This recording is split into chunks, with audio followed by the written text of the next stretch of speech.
Mohon izin kami undang ke depan Bapak Ibu dosen Pepi untuk dapat mengisi kursi yang ada di depan terlebih dahulu sambil kita menunggu narasumbernya untuk masuk ke dalam auditorium. Mohon izin kami undang Bapak Enrico, Bapak Rahmat, Bapak Nasiru, Bu Dwi Rahayu, Ibu Umah, dan jajaran teman-teman Sivitas, para dosen, mohon izin untuk dapat menempati kursi yang ada di depan. Terima kasih.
Kami dari tim TEVA Politeknik Engineering Pertanian kedatangan sebuah mesin transplanter milik petani yang ada di Desa Caringin.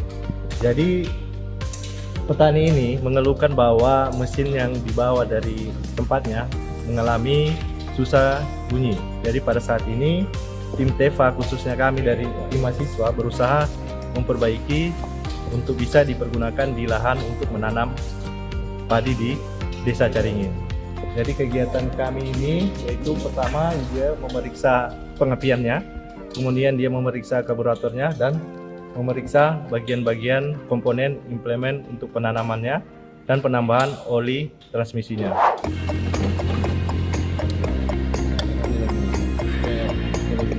Oke, jadi pada transplanter yang datang siang hari ini ada kerusakan pada engine-nya, lalu kita melakukan setting engine ulang dengan melakukan pengisian oli transmisi baru, oli hidrolik kami cek juga, kemudian beberapa part juga harus diganti dengan yang baru.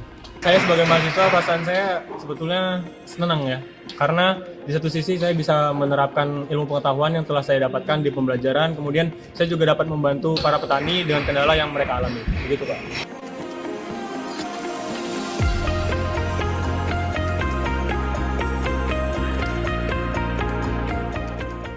Kami terkendala dengan alat tanam atau transplanter kerusakan di bagian engine.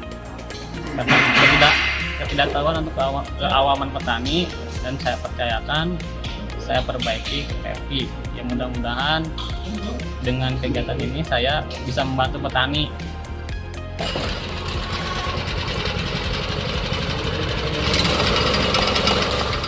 Terima kasih untuk mahasiswa Pepi, sudah sangat membantu kegiatan petani, khususnya Alsintan, baik transplanter maupun traktor.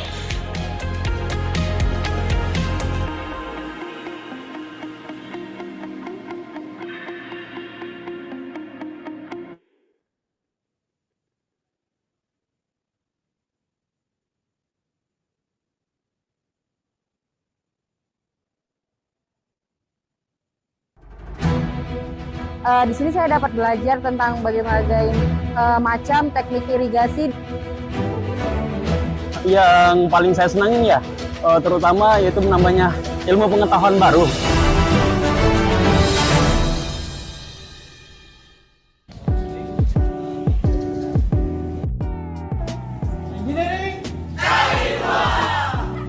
Ini kegiatan pembelajaran di luar kampus yang rencanakan akan diperagakan ke Balai Teknik Irigasi. Harapannya dari sana mereka sudah tahu persis apa yang akan mereka lakukan di lapangan dengan memperlihatkan beberapa contoh atau kasus-kasus yang ada di sana. Teman-teman, sebelum kita berangkat, mari kita berdoa semoga perjalanan ini dapat lancar. Ku rasakan hangat indahnya sang mentari membangunkanku dari tidur yang lelap ini. Sinarmu yang terang mulai memasuki mata dan mengusirku dari alam mimpi. Dan kini ku bergegas, segera siapkan diriku untuk mulai menjalani. Selamat datang di Balai Teknik Irigasi.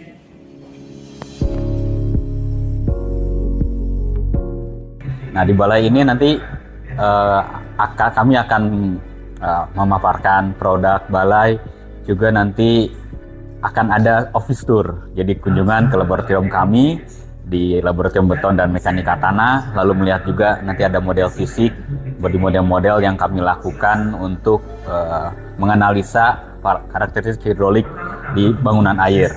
Ada juga nanti ke belakang ke laboratorium outdoor, nanti di sana bisa melihat dan sprinkler produk yang kami hasilkan.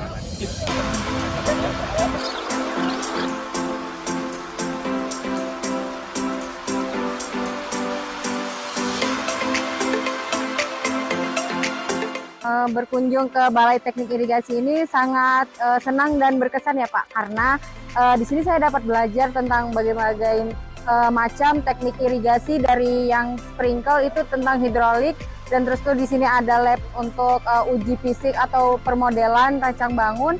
Terus tadi juga ada untuk lab beton, jadi itu kita mengetahui kekuatan bahan yang dipakai untuk pembangunan irigasi tersebut. Pengalaman kunjungan kali ini itu sangat menarik ya. Jadi di sini kita banyak belajar terkait hal-hal mengenai teknik irigasi yang ada di Balai Teknik Irigasi. Yang paling saya senangin ya, terutama yaitu namanya ilmu pengetahuan baru, yang dimana kita tuh dapat mengetahui pengalaman-pengalaman yang lebih menarik terkait teknik yang ada di irigasi pertanian seperti itu.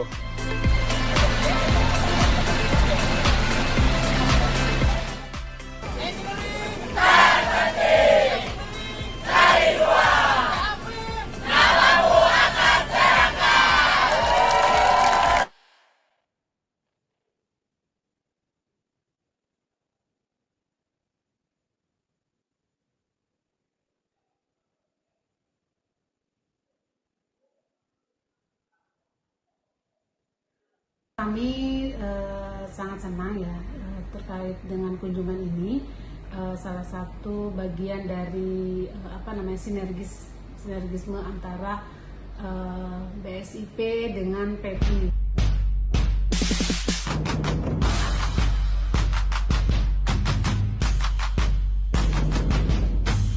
Pada hari ini saya sangat senang sudah berkunjung di Balai Pasca Panen yang ada di Karawang.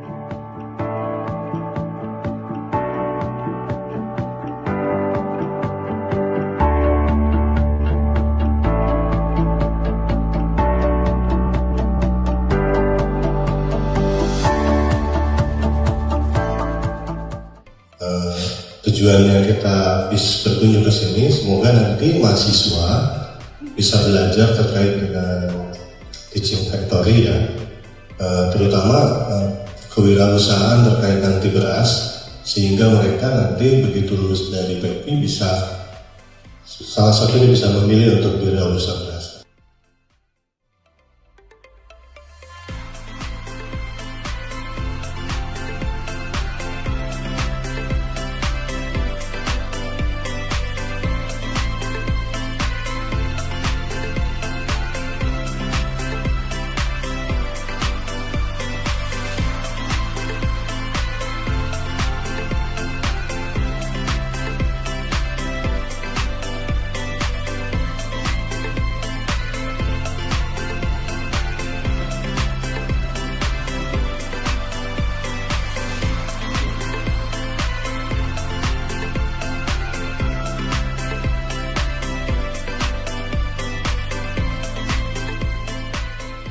Teman-teman atau adik-adik itu bisa belajar bagaimana cara pengujian untuk kemudian bisa menentukan klasifikasi dari mutu beras yang disesuaikan dengan regulasinya yang ada. Dengan adanya Pepi ini, adik-adik bisa mengembangkan gitu ilmu-ilmu pertanian itu lebih luas dan bisa bersejajar dengan ilmu-ilmu yang lainnya. Kemudian harapannya ke depannya kita dapat berkunjung ke balai yang ada di Bogor.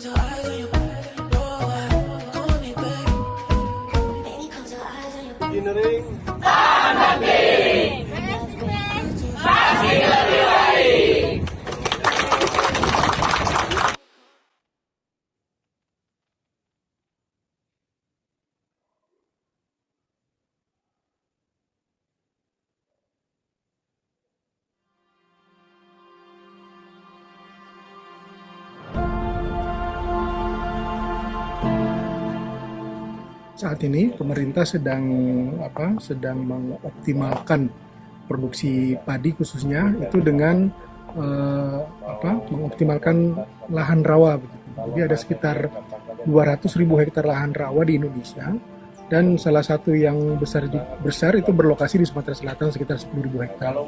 Nah, untuk ke arah sana diperlukan alat mesin pertanian dan Pepi diminta untuk dapat melakukan training kepada para calon operator begitu. Nah, calon operator ini berasal dari alumni dari Polbangtan Pepi yang ada di Kementerian Pertanian.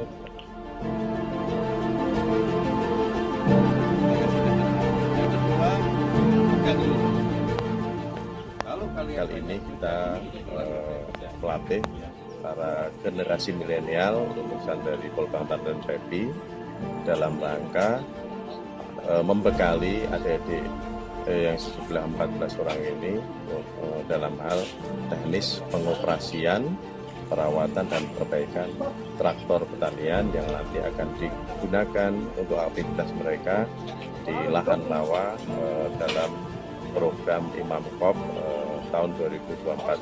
Mudah-mudahan dengan pelatihan ini adik-adik alumni menjadi lebih mantap untuk menjadi profesional di bidang alat mesin pertanian, sehingga dapat membantu para petani dan usaha di sana menjadi lebih profesional dalam hal teknis sesuai dengan SOP dan K3, sekaligus manajemen perawatan dan perbaikan traktor pertanian. Tim Rawa Imam Cup 2024.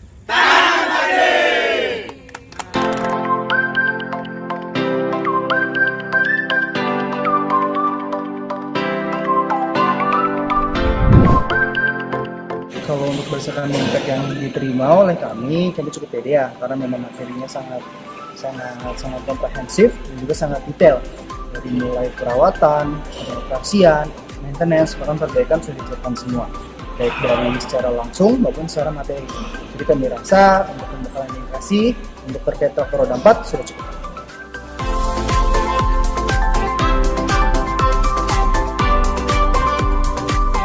Banyak dari kami semua yang semuanya tidak berasal dari teknologi mekanisasi pertanian, tapi ada penyu pertanian dan tata air pertanian. Terus kemudian kami di sini bergabung jadi satu dan siap untuk menuju ke lahan rawa, dan sudah dibekali banyak sekali tentang traktor roda 4 dan cara perawatannya.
Kita memulai hari ini, kita akan mengembangkan padi di Kalimantan Tengah. Ini kita rancang minimal 500.000 hektar, syukur-syukur bisa 1 juta hektar. Anggarannya kita siapkan, insya Allah mudah-mudahan 1-2 minggu ke depan sudah mulai bekerja. Kita ini gerakan cepat atas arahan Bapak Presiden dan juga Presiden terpilih. Dua-dua beliau memerintahkan pada saya bergerak cepat karena darurat pangan tidak bisa ditunda. Ini sangat krusial, sangat mendesak. Prinsipnya adalah kita harus bergerak cepat. Anggaran sudah disiapkan, tetapi itu untuk anggaran 2025. Rancangan kita 500.000 hektar sampai 1 juta. Kami terima kasih pada Pak Kajati, Pak Pangdam, Pak Gubernur, BPKP, kepolisian, seluruh teman-teman terlibat. Dan kita sudah tanda tangan bersama bahwa gerakan ini kita memulai hari ini. Jadi ini adalah hari bersejarah yang sudah lama direncanakan, dimimpikan sejak merdeka. Kita impikan ada lumbung pangan di Indonesia.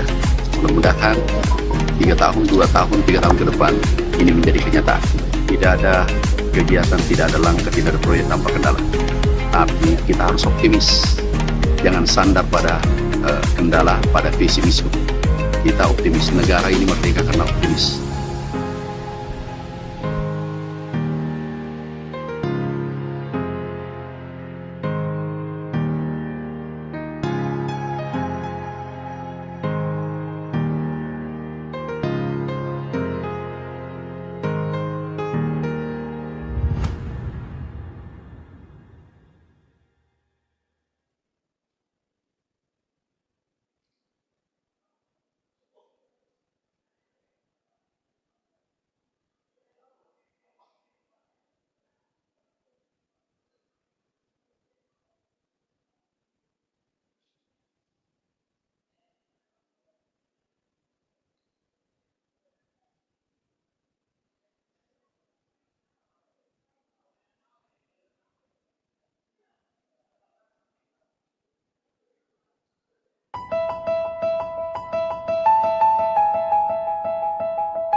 Di seluruh Indonesia, masalah pertama adalah pupuk.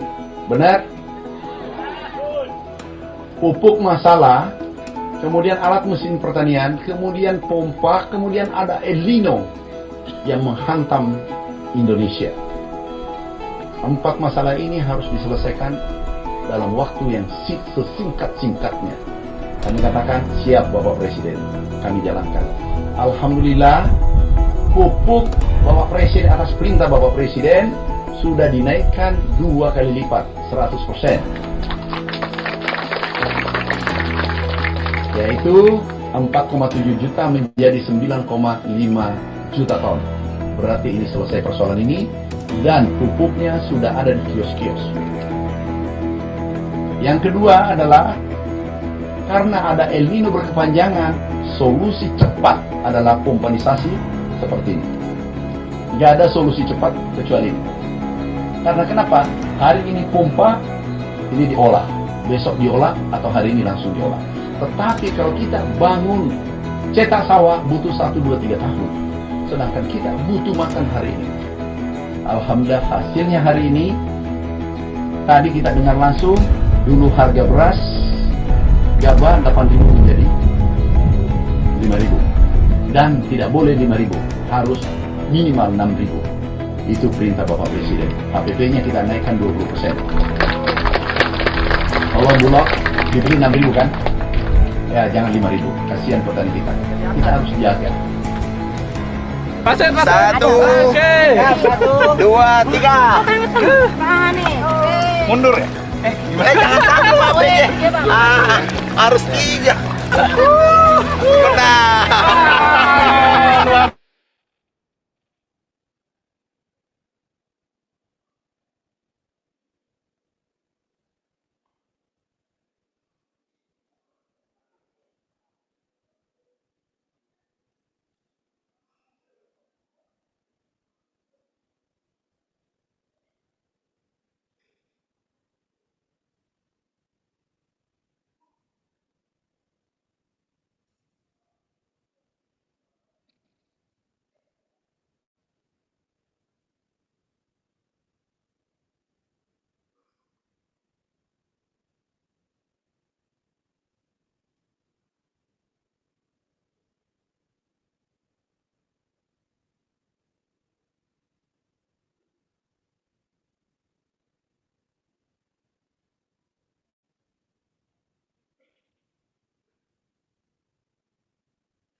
Baik, Bapak Ibu mohon izin kita mulai. Bismillahirrahmanirrahim.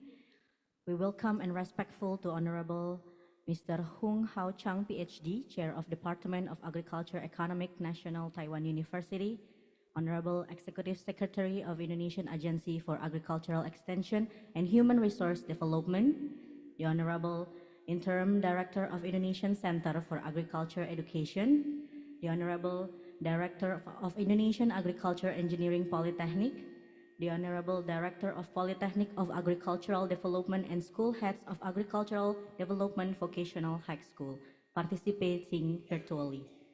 The Honorable Mr. Ku Sao Kai, Secretary of Taipei Economic and Trade Office, Agricultural Division, and the Honorable all the esteemed students Pepi and Paul Bangtan all around Indonesia. Assalamualaikum warahmatullahi wabarakatuh.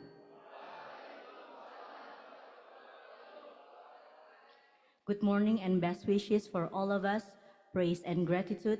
We pray the presence of Allah Subhanahu wa Ta'ala, God Almighty, because it is only with His grace that we can attend the event general lecture with the theme Digital Generation and Entrepreneurship with the Department of Agricultural Economic, National Taiwan University. Today we are gathered here at Indonesian Agricultural Engineering Polytechnic to convey that the Indonesian Agricultural Education Center has established cooperation with the Department of Agricultural Economic, National Taiwan University in the form of scholarship student exchanges and collaboration in the field of agricultural starting in 2023. And as a form of our sense of nationality, let's sing together the Indonesia Raya anthem and continue by singing the Pepi Mars song. Please attendees to stand up.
The audience is welcome to sit back.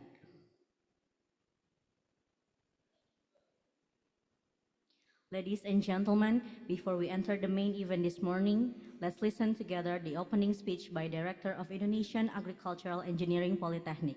To Dr. Muharfiza, the stage is yours.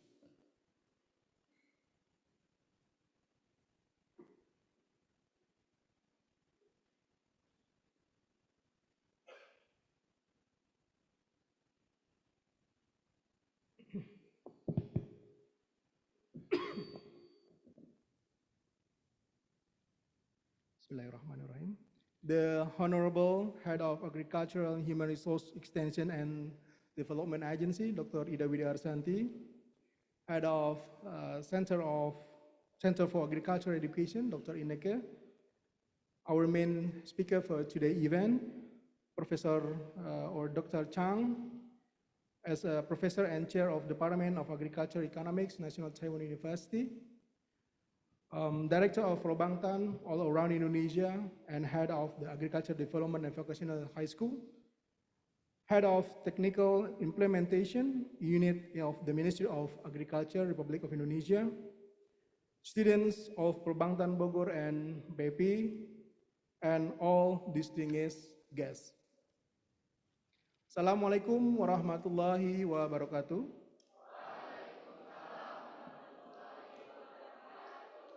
Good morning, ladies and gentlemen. First of all, I would like to express our thanks to the presence of Allah Subhanahu wa Ta'ala, Almighty God, for the abundance of His mercy and grace so that we can gather in this place to attend the general lecture with the National Taiwan University, with today's subjects is about digital generation and entrepreneurship.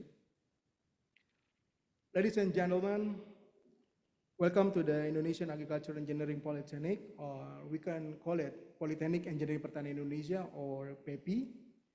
It is a vocational college under the Center of Agricultural Education Agency for Agricultural Extension and Human Resource Development, Ministry of Agriculture, Republic of Indonesia. We are focusing in the education and training in the agriculture engineering field. Our vision is becoming an Indonesian agricultural engineering polytechnic that excels internationally in producing professional, independent, and competitive agricultural human resource in the field of agricultural engineering and technology. One form of effort to realize our vision is through international collaboration. Indonesia and Taiwan, we have a close relationship and mutually beneficial bilateral relation in various fields, such as in agricultural sector. Today's seminar is a form of a collaboration with Indonesia, especially Ministry of Agriculture, in this case, Pepi with National Taiwan University. Students, ladies and gentlemen, the digital generation with its innate technological prowess and innovative mindset represent a unique opportunity to revolutionize traditional agricultural practices.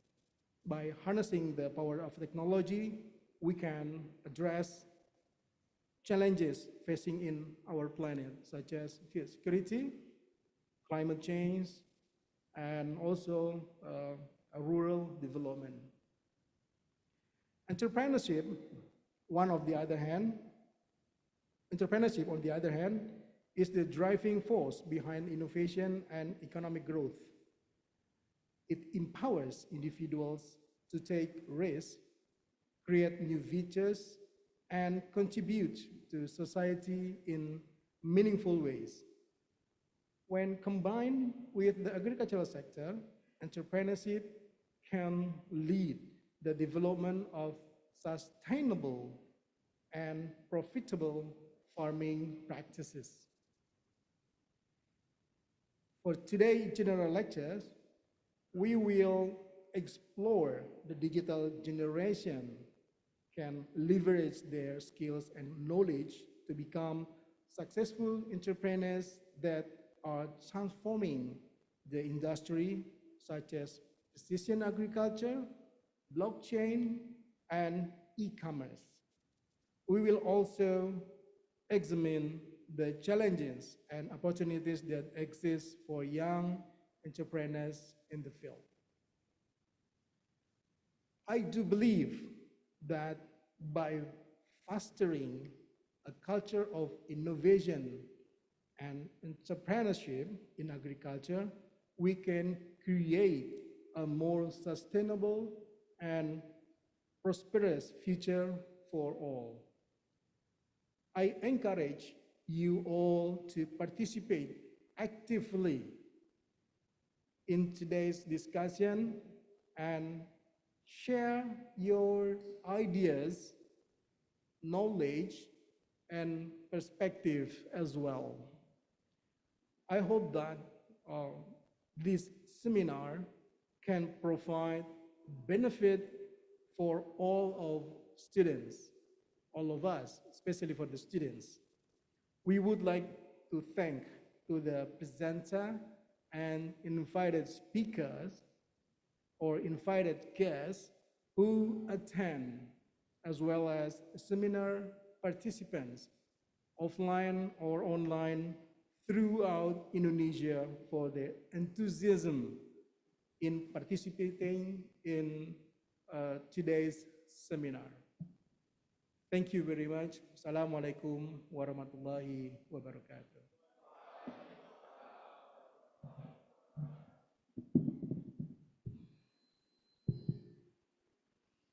Thank you for the speech, Mr. Muharfiza.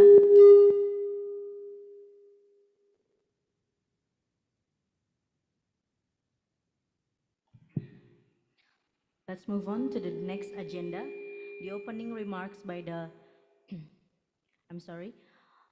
All right, let's get to the main event of today, general lecture on the theme of digital generation and entrepreneurship with the Department of Agricultural Economic National Taiwan University, which will be moderated by Dr. Enrico Saifullah as third Vice Director of Pepi. So I invite Mr. Dr. Enrico Saifullah and Professor Hung Hao Chang, PhD, the Chair of Department of Agricultural Economic National Taiwan University, to come to the stage.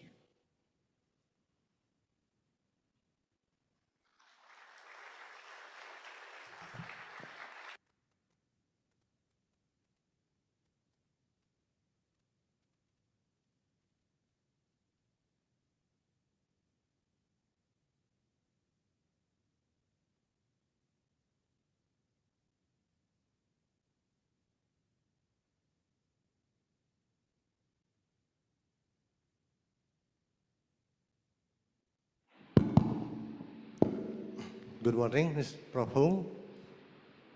Assalamualaikum warahmatullahi wabarakatuh. Selamat pagi.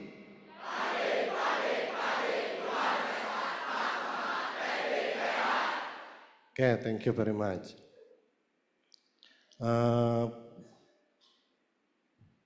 I apologize, Prof. Hung. I want to read your short biography in Indonesian. Saya bacain pakai bahasa Indonesia ya, biar kalian lebih mengerti terkait dengan biografi singkat dari Prof. Hung. Prof. Hung Hao Chang meraih gelar PhD ya, dalam ekonomi terapan dan manajemen dari Universitas Cornell pada tahun 2006. Pada tahun 2006, beliau bergabung di Departemen Ekonomi Pertanian di Universitas Nasional Taiwan sebagai asisten profesor dan dipromosikan sebagai profesor penuh pada tahun 2014. Minat penelitiannya berfokus pada evaluasi kebijakan pertanian dan publik ya, ekonomi rumah tangga pertanian, konsumsi pangan, dan analisis ekonomi hukum persaingan pada ekonomi digital.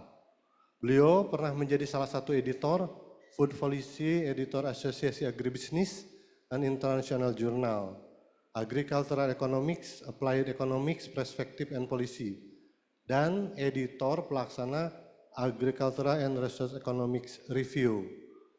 Kemudian sejak 2006, beliau telah menerbitkan lebih dari 100 artikel di beberapa jurnal lapangan terkemuka, termasuk American Journal, Agricultural Economics, Food Policy, European Review of Agricultural Economics, kemudian Journal of Health Economics, Health Economics, Strategic Management Journal, Journal of Dairy Science, dan lain sebagainya.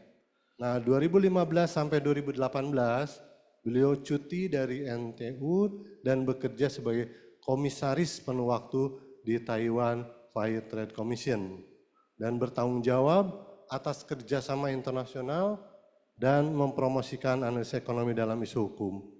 Oke, mari kita dengarkan paparan presentasi. Please, your presentation, Prof. Hung.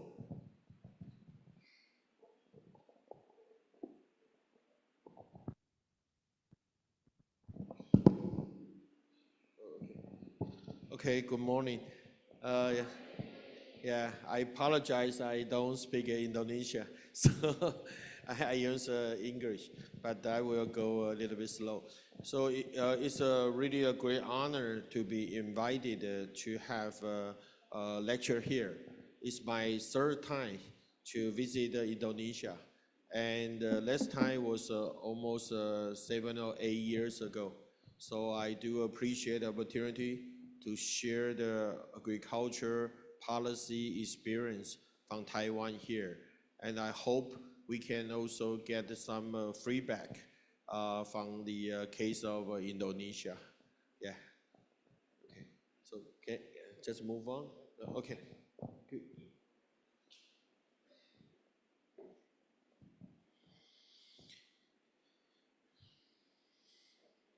Do I have a clicker?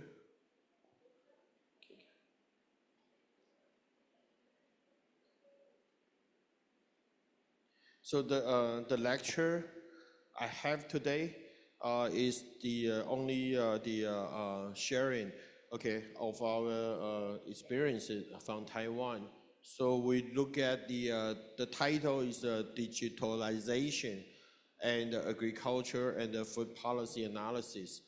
So what I'm trying to share today is first of all talk about what is the digitalization and how the digitalization can be applied to the case of agriculture, and how can we apply the data to do the policy analysis. Okay, so that's the main thing I'm trying to do in this following probably 1.5 hour lecture. Okay, can I have the clicker?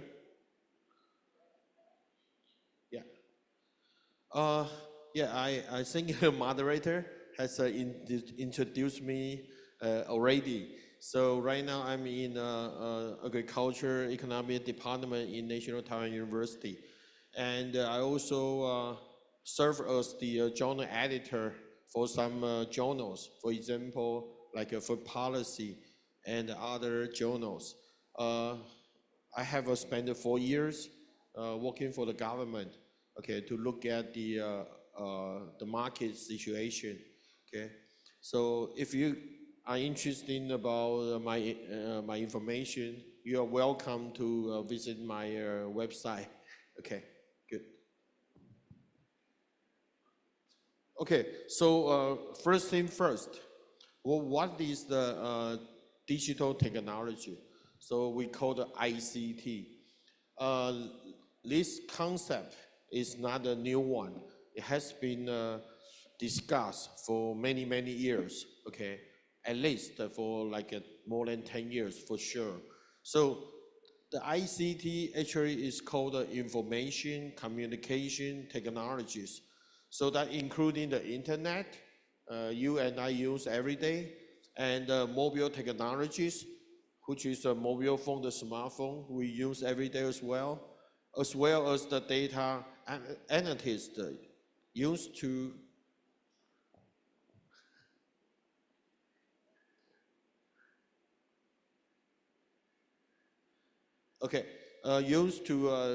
generation, collection, and exchange, the aggregation, combination analysis. Oh, great.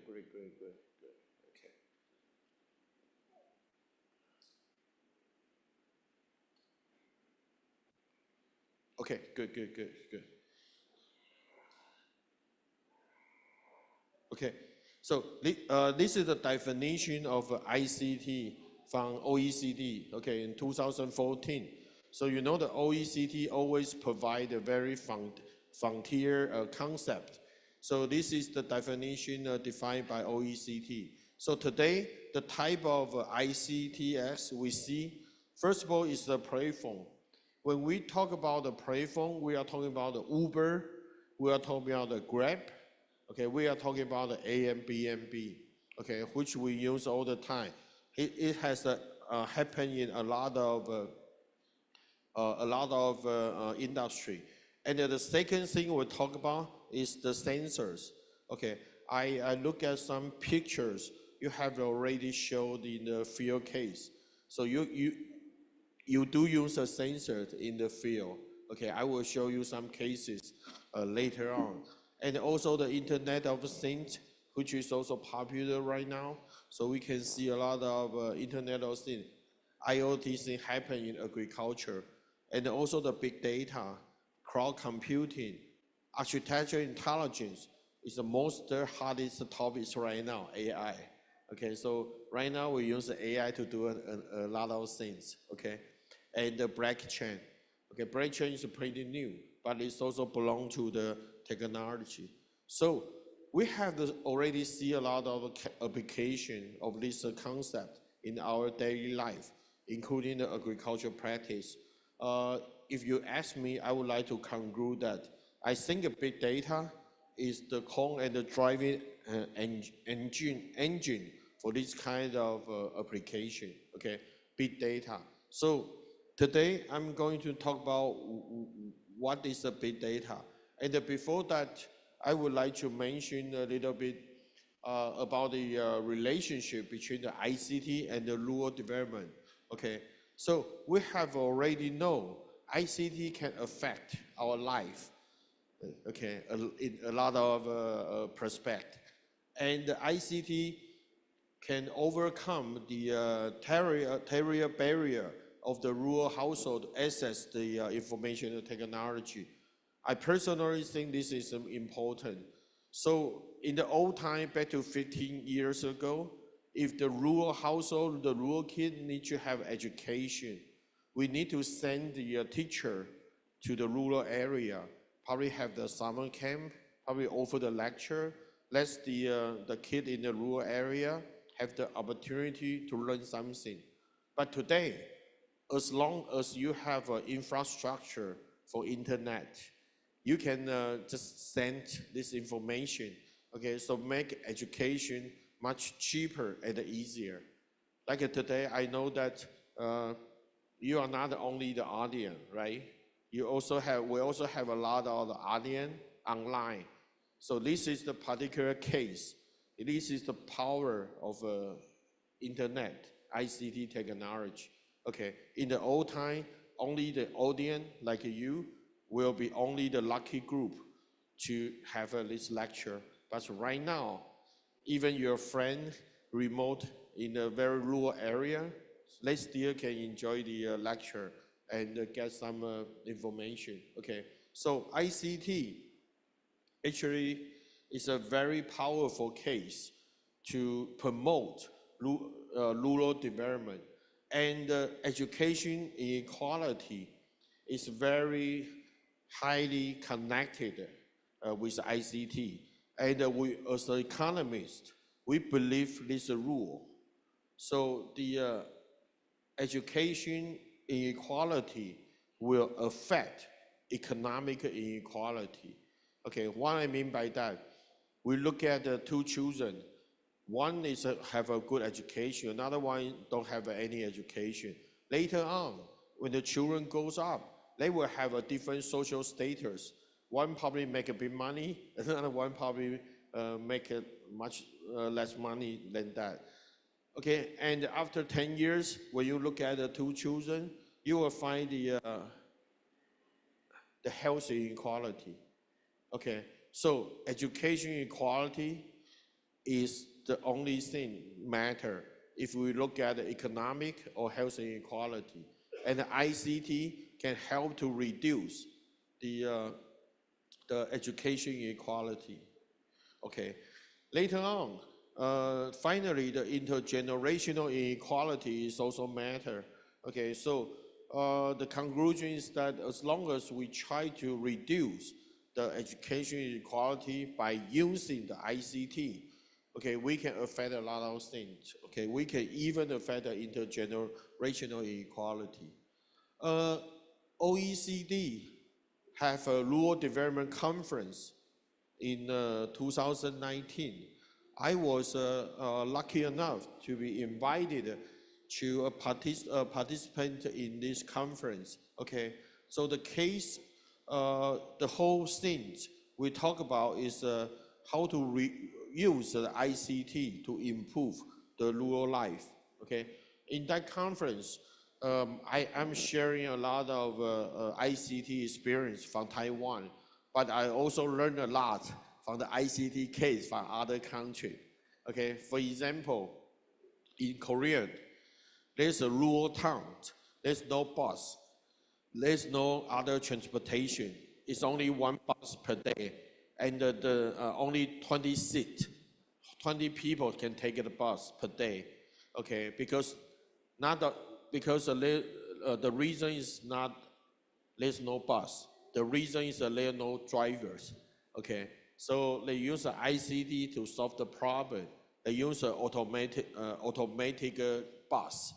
Okay, so they set up the ICT so bus can have like many different routes in the rural area of Korea.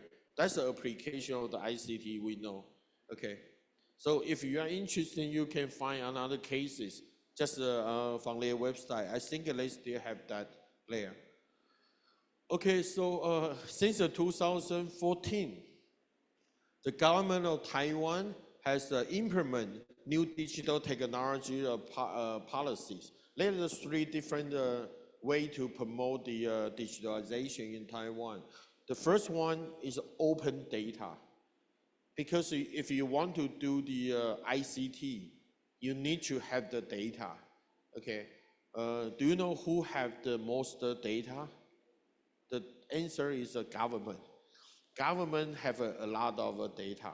For example, the government might have the information about everybody's income. Why? Because the resident need to submit the file and pay the tax. Okay, so the government will have a lot of information than the residents for this kind of private information. And the first thing the Taiwanese government do is try to have an open data policy. They request all the government agencies have to release their data to make it available to the public. Okay. And the second thing they're doing is big data. I will talk about the big data immediately. The big data is quite different from what we know about the data as economists or statistician. Okay, the data today is very interesting and very diverse. Okay, and the third one is crowdsourcing. What is crowdsourcing? Means that you let more people can access the data. They can use the data. Then they can have a feedback to the government. For example, if a government open the transportational data, okay, either like the bus transportation, private vehicle on cars, or the metro, okay, then different people, different research group will have a different idea because it depends on their expertise. For me, I always will think about the benefit cost analysis, but as engineering, they will think about how to apply the data to develop a new technology. So if they can have this kind of data to analyze it, they might get a different outcome. Then the government can have a feedback from this kind of crowdsourcing. Okay, so the crowdsourcing policy is trying to encourage the people to use the government data and the other data to come up with the project.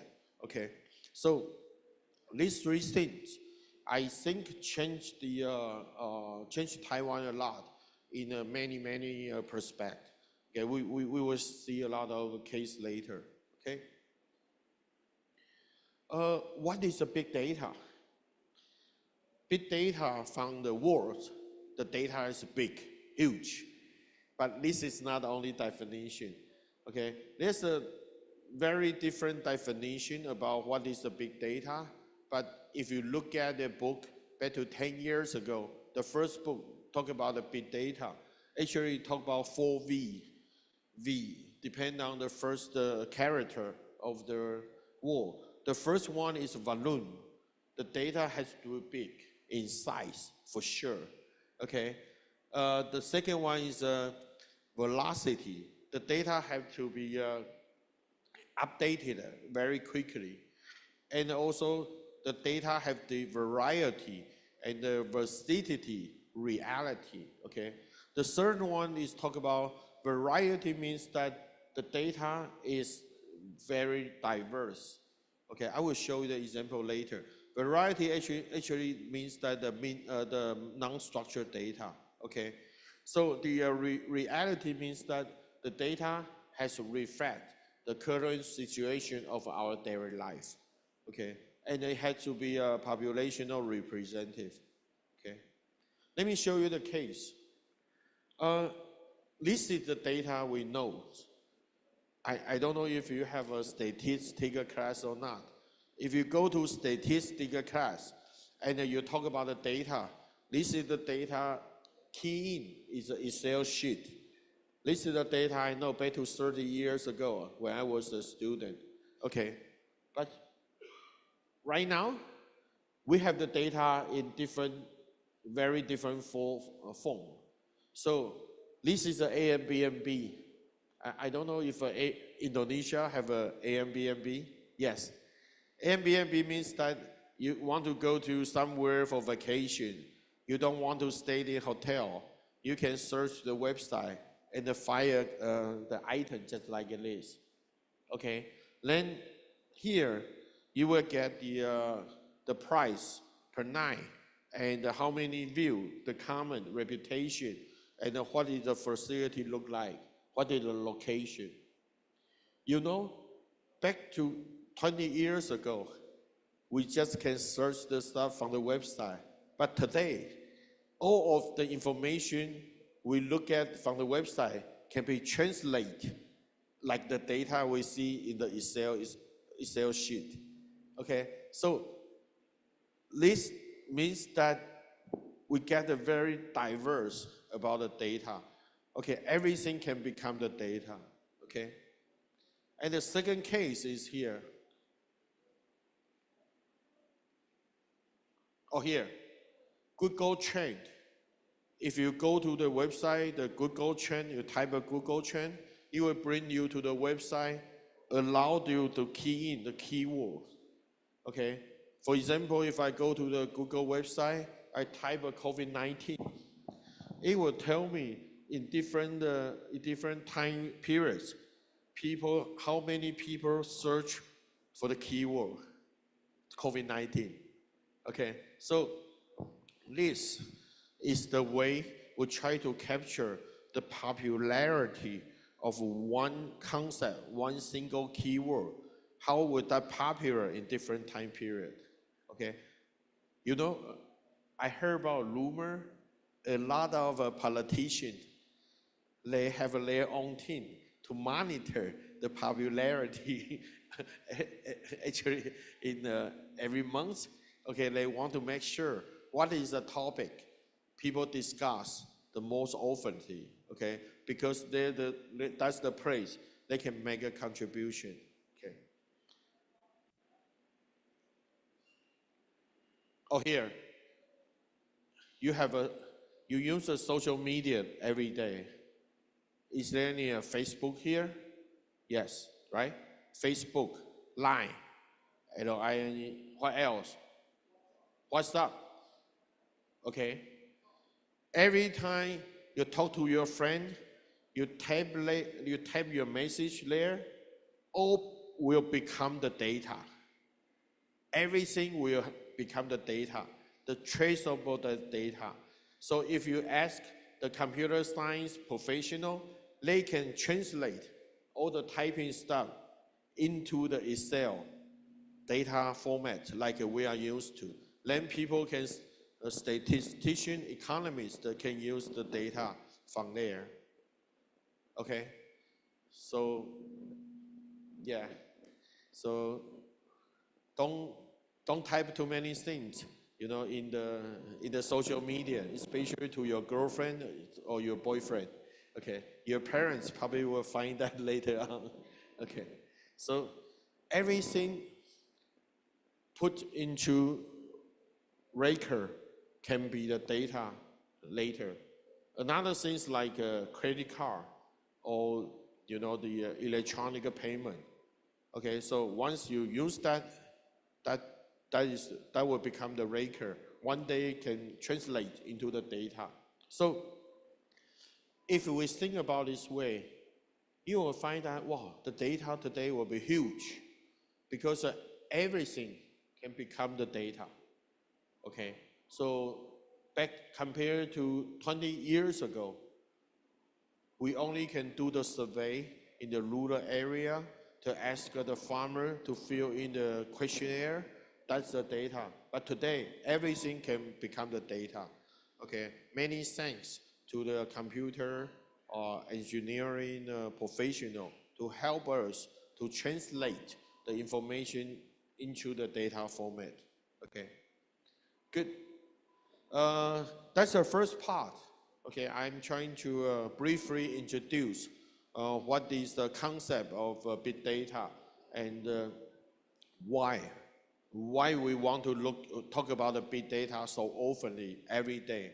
The second part I'm trying to do is trying to introduce some big data application in Taiwan, especially in agriculture. Okay, so like I say, back to 2014, the government tried to encourage each government agency to release their data.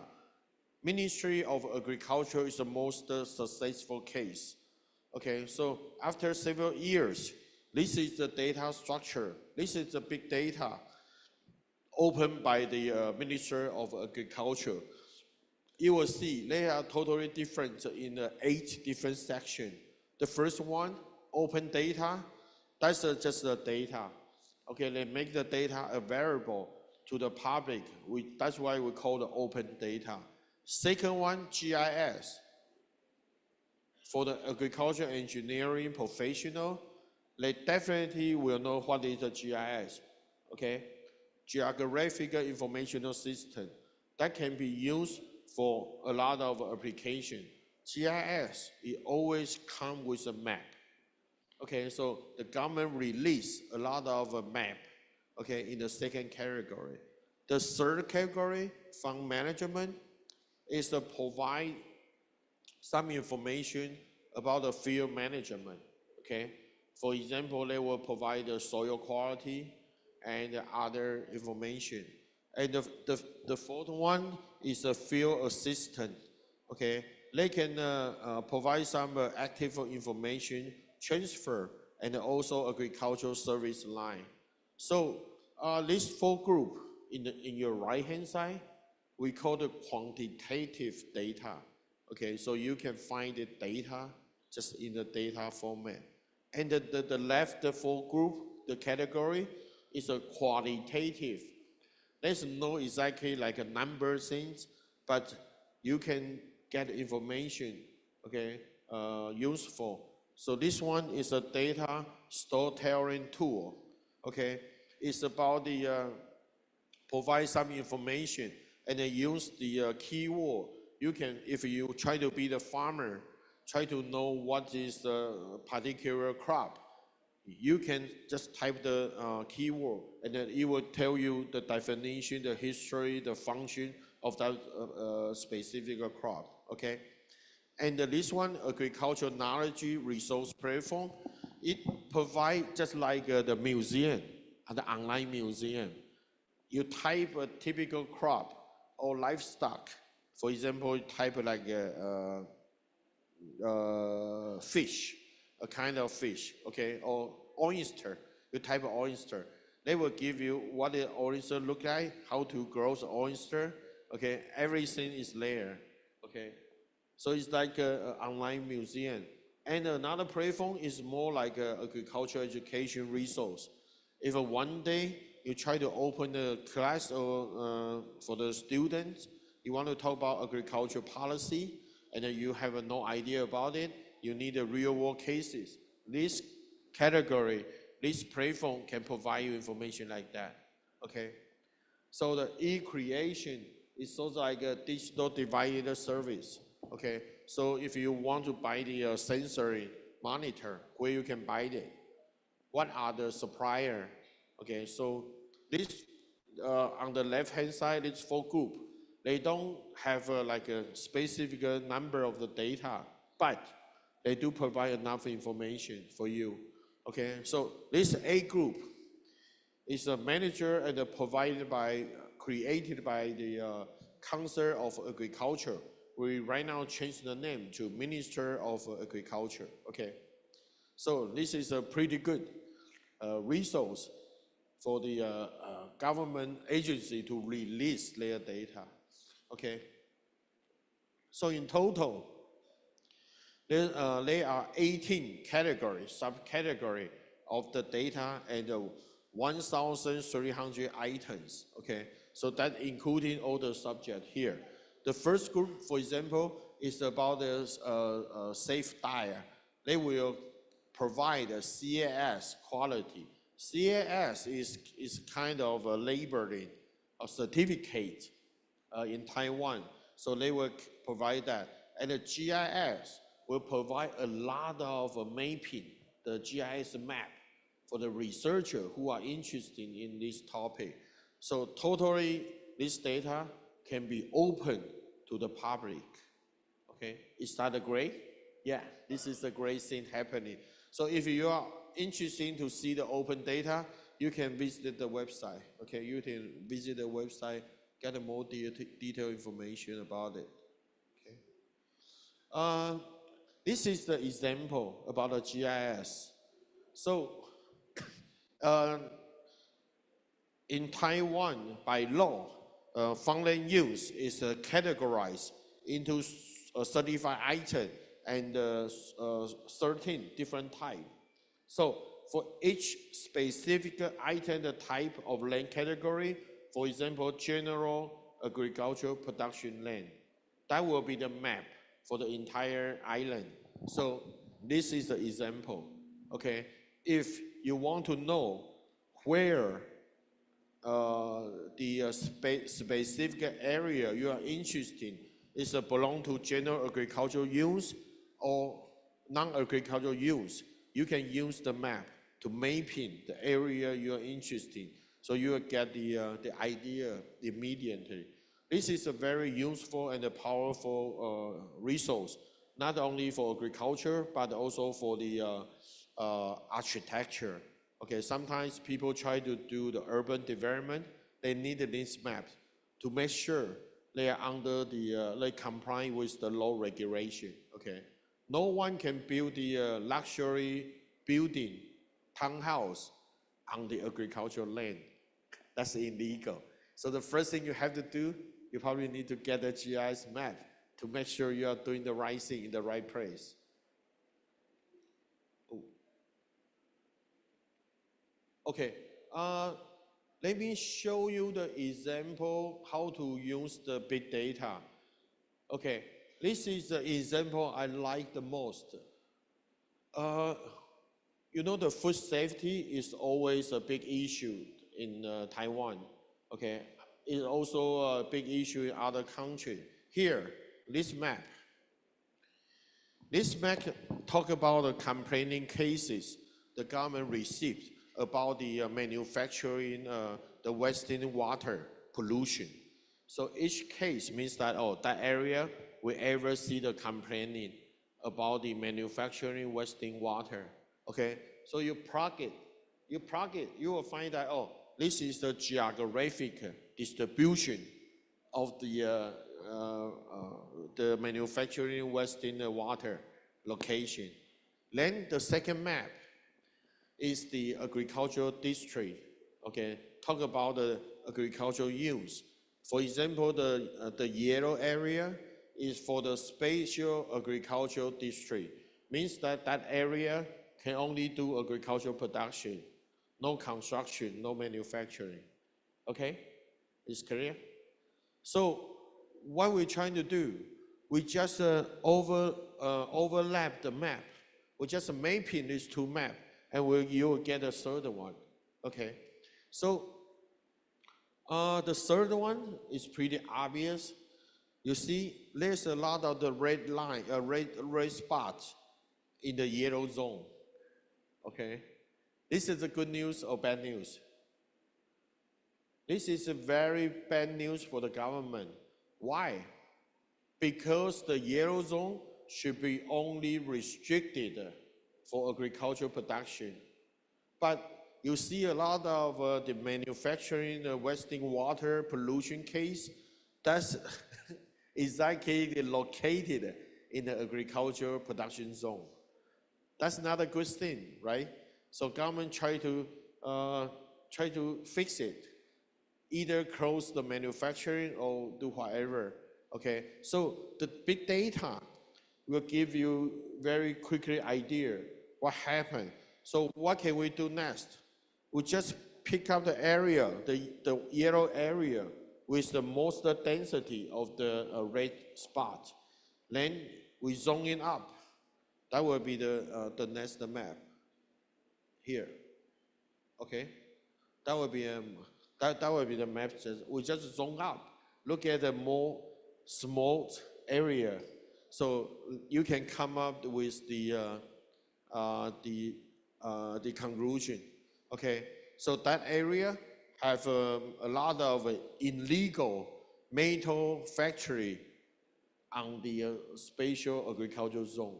Okay, so the government trying to do right now in trying to close this manufacturing by put a lot of penalty and other of action, kick them out of the the good agricultural zone. Okay, so this is the case how we apply the big data. But you probably will ask me, why do we say this is the big data? Why this is the big data? The first thing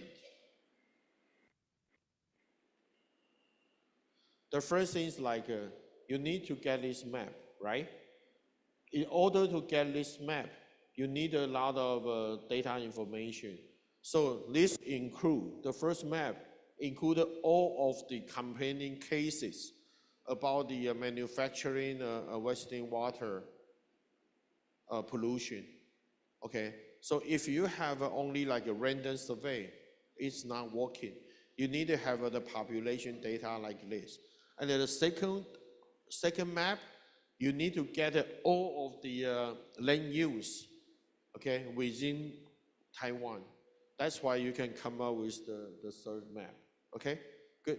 So to make this the first two graph, we use big data technology behind this graph. Okay, good.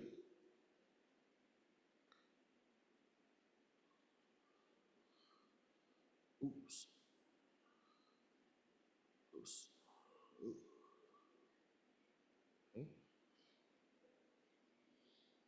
Okay. Yeah. Let's look at the second example. Okay. The second example is the land use analysis of a rural regeneration community. Okay. The rural regeneration program has been implemented many years in Taiwan. Because in Taiwan, just like other countries as well, in the rural area, we don't have enough of young powers because most of the young men move to the city. Okay, so in the rural agricultural areas, we only have a lot of elderly, and there's no construction. The economy is really bad in the rural area. So the government, a couple of years ago, I think that's more than 10 years ago, they try to they start to have a rural regeneration program, try to help the rural community. Okay, this is the case. first of all, the government had used the satellites to get the idea about the land use. That's the first graph. And the second thing, they combine with the information about the crop, okay?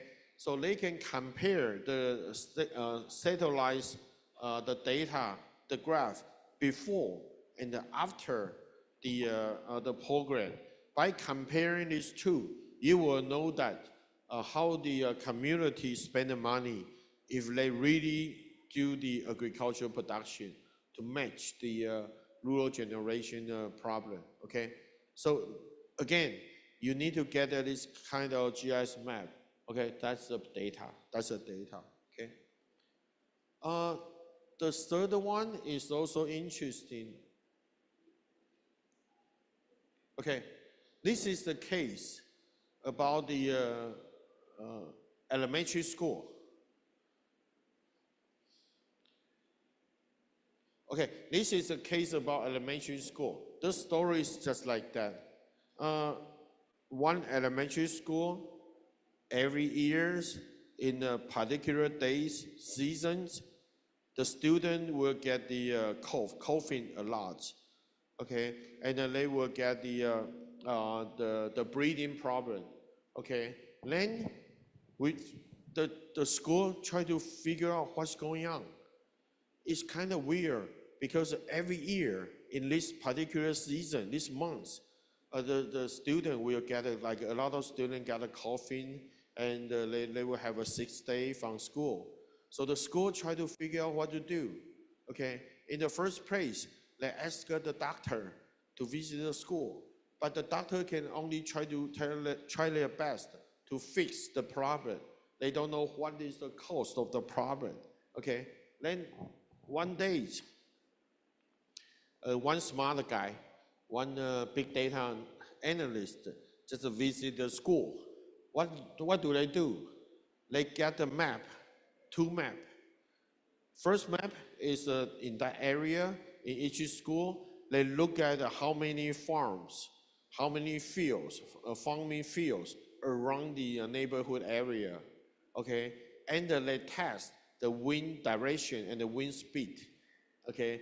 So later on, they come up with the idea, because the farmer used pesticides and spreading the pesticides in the growing season. Okay, so the pesticides will travel with the wind.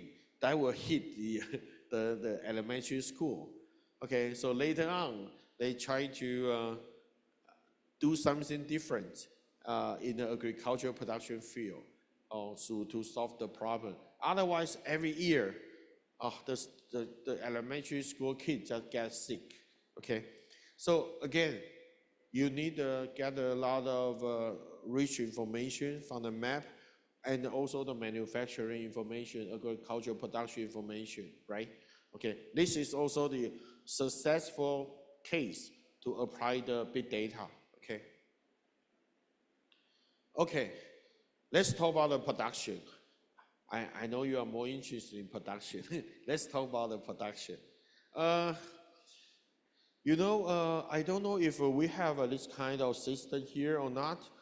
In Taiwan, we do have a product traceability system.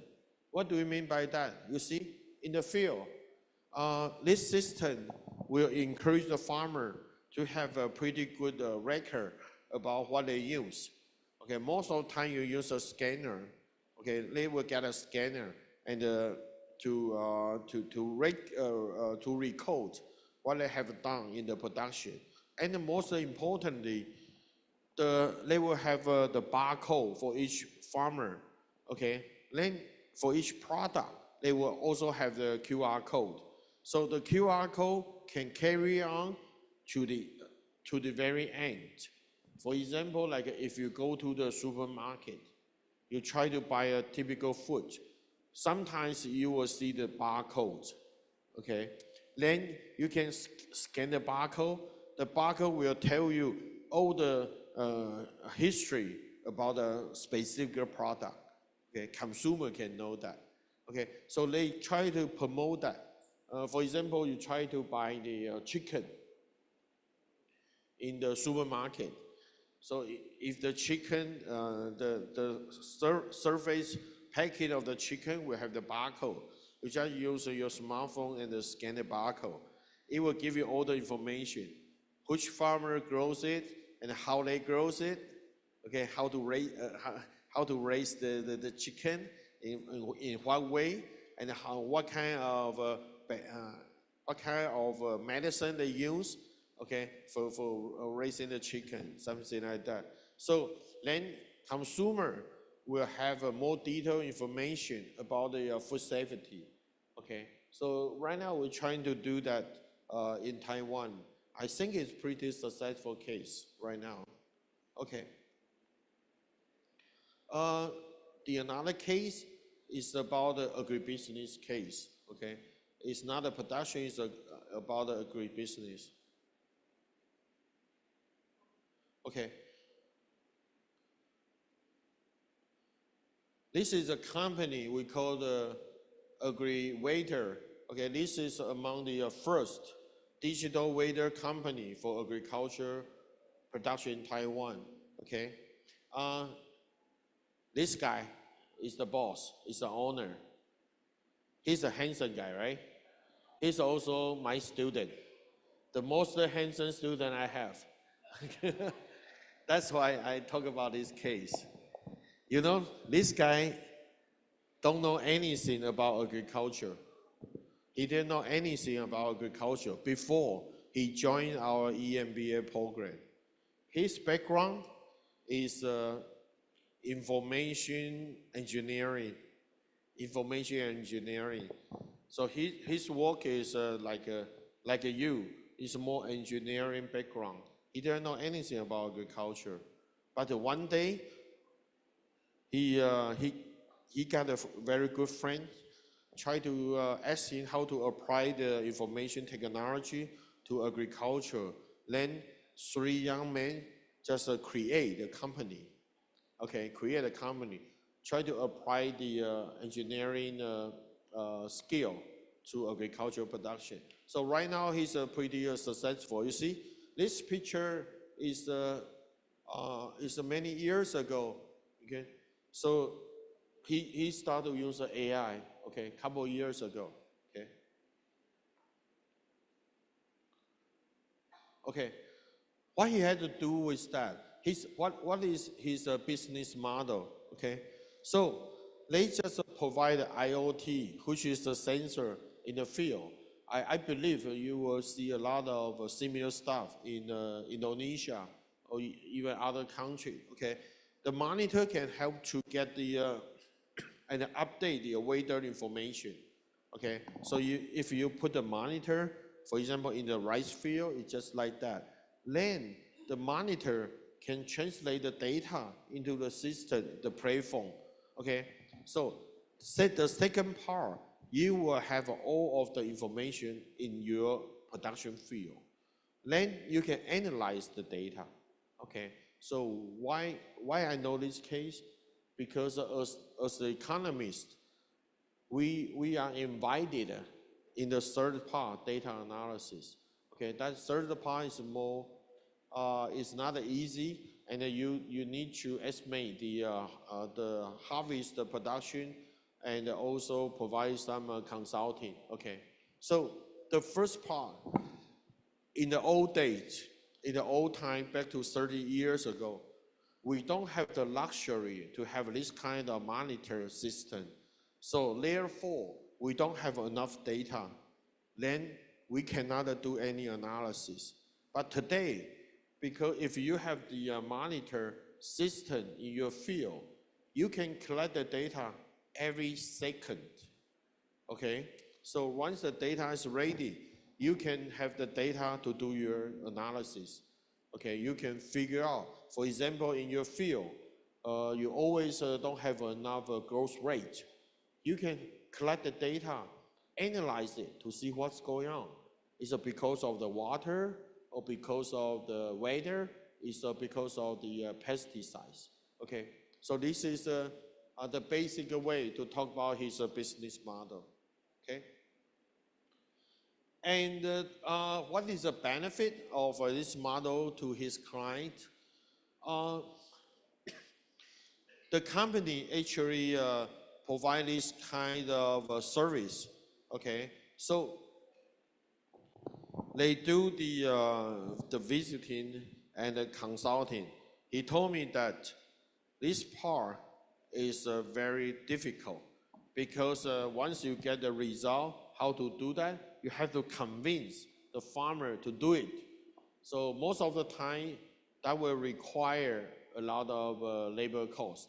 Okay, but the way he convinced the farmer is like, you know, without this kind of monitoring, sensoring equipment to collect the data, the old-fashioned way is like my grandfather.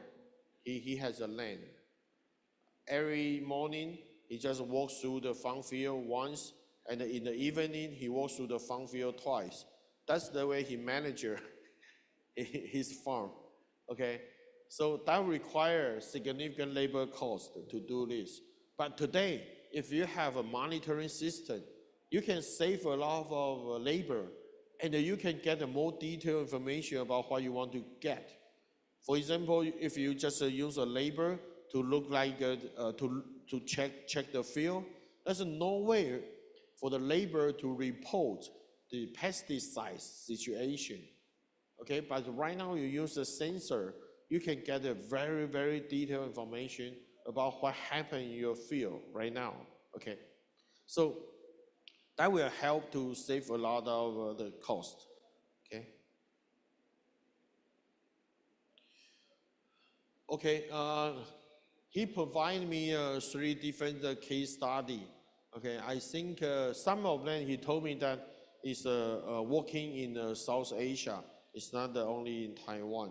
Okay, so let's look at what's going on here. The case 1 is a fruit, pomelo fruit. This one, he provide the automatic irrigation system, okay, in the field. So that will save a lot of irrigation water and increase the production, okay, because the water you can set up exactly the time, just like a crop, to spray the water, then you can save a lot of irrigation water, okay. So here, they visit the field, they do the work together, and they collect the data. After 1 year, this is the result. Farm revenue go up by 100%. That's a double of the revenue. Okay, how come they can do that? Because significant water saving, almost again 100% saving on water, and high quality production. So this is the statistical case. They done that in back to 2021, April to June. Okay, so this is a good case. Second case is about the rice production. I believe a lot of countries have this kind of system already. Like in your field, this is a case without any monitor, right? But if you have a monitor situation, you will have the second one here. This is a typical setup for the facility you need. Okay, you will have the facility like this, and the facility can collect the information and they use the API, the information technology, and that will collect the information about CO2 concentration, the wind speed, wind direction, and the other information, even the soil pH value. Okay, so this is the case. So as long as you have that monitoring system built in your field, all the data can be automatically generated. Okay, so this is the power to have this kind of sensory system. Okay. In Taiwan, we do have a lot of farms to have this kind of sensory system. But let me ask you a question. Do you think to buy this sensory system is cheap or expensive? you will think that's a cheap or expensive. Definitely will be very expensive. So the way the Taiwanese government do right now is try to subsidize the farmer if they want to do this kind of monitoring system through the project. So the maximum subsidy they can get is half of the estimated the budget. Okay, so the government definitely have to do something, try to provide the incentive to the farmer to do this kind of practice. Okay, that's what the government doing right now. Okay, this is the case. They do that in eastern Taiwan, the major paddy farm rice production area. So they do that. They find that the quality can be improved because they have a pretty good control for the pest invention. Okay, they also use the optimal fertilizer. Okay, because sometimes you overuse the fertilizer, it will hurt the quality and the production level. Okay, good. So this is the case they are doing in Taiwan. Okay. Okay, the final case I want to talk about is more not on production, but that's on the entire the system. Okay, the system. This is another branch created by my student. Okay, this is another student of mine. So this brand, the rice brand, is very famous in Taiwan. You know why? Because they target for the high-rank consumer. The price is very high. Okay, the price they sell for their product is very, very high. Okay, so they do the contract farming. What do you mean by contract farming? They go to the area and they sign the contract with all the farmers in this area. Then the farmer has to grow the same variety of the rice and use the same way in production. Okay, that's what we call the contract farming. Why they do that? Then they can control the quality. Okay, otherwise, if you let all farmers use their own way to do the production, in the end of the day, the quality can be very diverse. Okay, that's not good if you want to do the single branding. Okay, so this is all the farmer. I don't know if they are really happy or just pretend to be happy. Okay, but this is all the farmer sign the contract. Okay, with the company. Okay, then after the sign the contract, they provide this specific rice variety, okay, rice species to all the farmers. So everybody will grow exactly the same rice to make sure the quality has been controlled. Okay.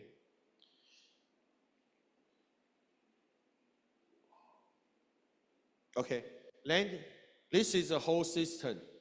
They apply the smart agricultural system very intensively on the farm. So the first of all, you will see the rice cultivation, and they control the growth factor and the environmental factors. Then they will do the processing problem. They will do the processing stage. Okay, in the traditional way, when you grow up the rice, you pass to the processor. Processor will do something else. But no, in this company, that's a vertical integrated. So this company do all of the thing in one shot. Okay, so they have their own processing manufacturing. That's why they also combine with traceability, the labeling, just like I introduced 20 minutes before. Okay, then they do the sale. Okay, so after the sale information, they can get a feedback to improve their production. So they call the system, they call the smart agricultural system. Okay. Okay, this is some picture we graph. Whoa. The time is up? No? There's no time in it. Okay. Good news for you, bad news for me. Okay. In the manufacturing, they have intelligence storage management. This intelligence management is very useful to control for the past invention. You know, sometimes if you have the rice that's grow up and you cultivate it, you put in the storage, right? This time, the pest will hurt you will eat your rice a lot. Okay, so they have this kind of control system to reduce the pest damage. Okay, again, this is the total expensive facility because that's all applied the ICT technology. The first one stayed in your left hand side. That's the owner, or that's the chairman of this company. Okay. Okay, this is the chairman. They do pretty good in the marketing. Okay, most of the farmer, even they can produce the best rice, they don't know how to sell the rice. Okay, but this boss, this owner, is very good to do the marketing. First of all, he pay attention to the packaging. Okay, so this is the packaging you see. So he tried to grading his rice by different packaging. Okay, so you will see different packaging here. That's the picture you can see for the final product. Okay, so they sell the final product to the consumer directly. So his know-how is like from rice field to the restaurant table. Okay, so that's one of his know-how. And he work a lot on the social media. You see, he will post this kind of beautiful picture on his FB account, sell to his connector every day, try to share the better life of the rice field. I think this is a good one. And finally, his business combined with agritourism. Okay, he will open to the public to visit his website and find this tour guide to guide the tourism to visit his website and then take a picture. Okay, so I will say this is the very interesting and successful cases. Okay, for the agricultural business right now in Taiwan. Okay, good. Okay, I think that's the first part of my talk. Can we take a break right now? Can we take a break? How long I go right now? 1 hour? Huh? Okay. So I have a talk about 1 hour. Huh? I only talk about 30 minutes? Oh, okay. So can we have a... Yeah. Today I'm trying to break my talk into two parts. The first part, which I have finished, I will take the question later. And the second part probably you'll feel a little bit boring because I'm talking about how to apply the big data to my own research. Okay, so that will be more research orientated. So I think this is a good time to take a break. Probably take the question first, then we can take a break. Okay? Okay, good. That's good. Ini yang pertama ya. Jadi pertama tadi beliau menceritakan tentang ICT ya, Information, Communication dan Teknologi ya. Itu artinya teknologi informasi dan komunikasi. Ada big data di pertanian, kemudian ada contoh-contoh di Taiwan yang berhasil dilakukan terkait big data. Nanti kemudian yang kedua beliau akan menceritakan tentang risetnya di big data. Oke, sekarang siapa yang bertanya, nanti ada hadiah dari Pak Ridwan ya. Oke, maju ke depan, pakai bahasa Inggris dan yang jelas, biar dia langsung jawab. Oke, masuk. Ayo maju. Nanti satu-satu ya, langsung dijawab aja lah biar. I'm surprised to have so many questions.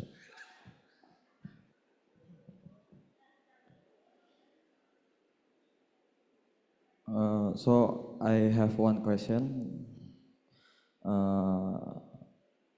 Let me introduce myself. My name is Arthur Joseph Paulinus Tompul. My program study agricultural mechanization technology. And I have one question is, how do we develop technology, especially agricultural technology in rural areas, where we see many obstacles in rural areas to use of technology, such as rural communities who reject technology because they are worried that their jobs will be taken away by technology, and the lack of internet networks and knowledge in using technology. Because if we apply technology in rural areas, will increase income, the big income. ICT in rural technology. Can you explain? Are you asking like if we apply the ICT technology to a rural area, the farmer will lose the job? Is that right? Oh, okay. Good, very good question. In the 2019 OECD conference, people raised this question. Do you know who is the smart guy to raise this question? That's my question to the conference, because people promote the ICT, and then we know ICT can substitute the farm labor, right? So in the end of the day, all the farmers probably will lose their job. Okay, I think you're right. We are not the same that we want to promote the ICT to all kind of farming system. That would depend. Like my student company's case, he used the ICT to help to save the irrigation water. Okay, that's something where we can do. So the ICT in the end of the day probably will substitute the labor with the spatial assignment or spatial function. For example, we probably no longer the labor to guide or monitor the field, okay, because that can be done by the ICT. But we still need to other professional to do other part of the production process. Okay, so I think it depends on how we use the ICT to get a win-win situation. Okay, ICT is not a 100% that useful. We have to know how to use it. Okay. Yeah. Okay. Good. Oke, cukup ya. Yang kedua, maju perempuan maju. Ya.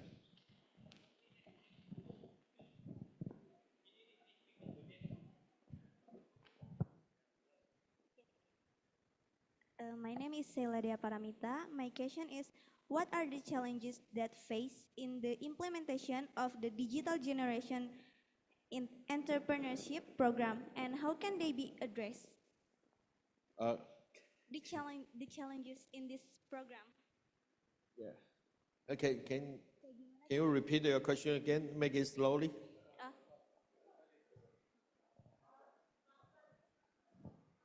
What are the challenges faced in this implementation of digital generation entrepreneurship program, and how can they be addressed?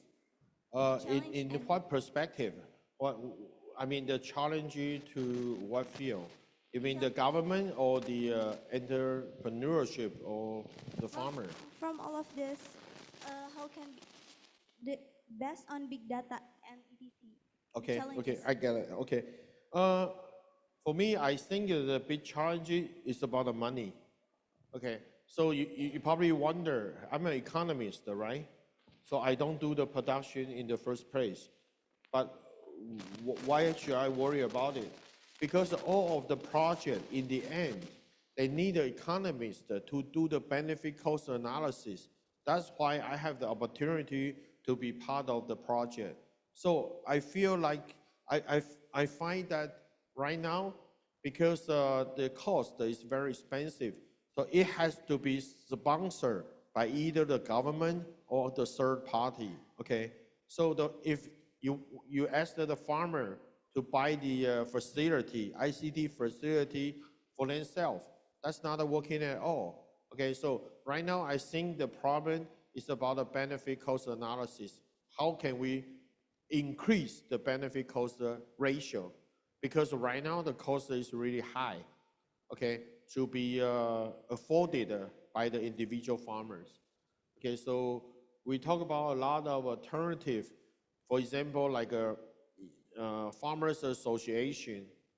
Okay, you know the farmers association is the association in the local area, provide a service to the farmer. So this kind of ICT thing probably can be managed or operated by the farmers association to share the cost. Okay, otherwise the individual farmer, there's no way for any individual farmer to do this kind of ICT. Okay. I think that's a big challenge right now. Okay. Okay. Enough or continue your research? Okay. Good. Masih terus.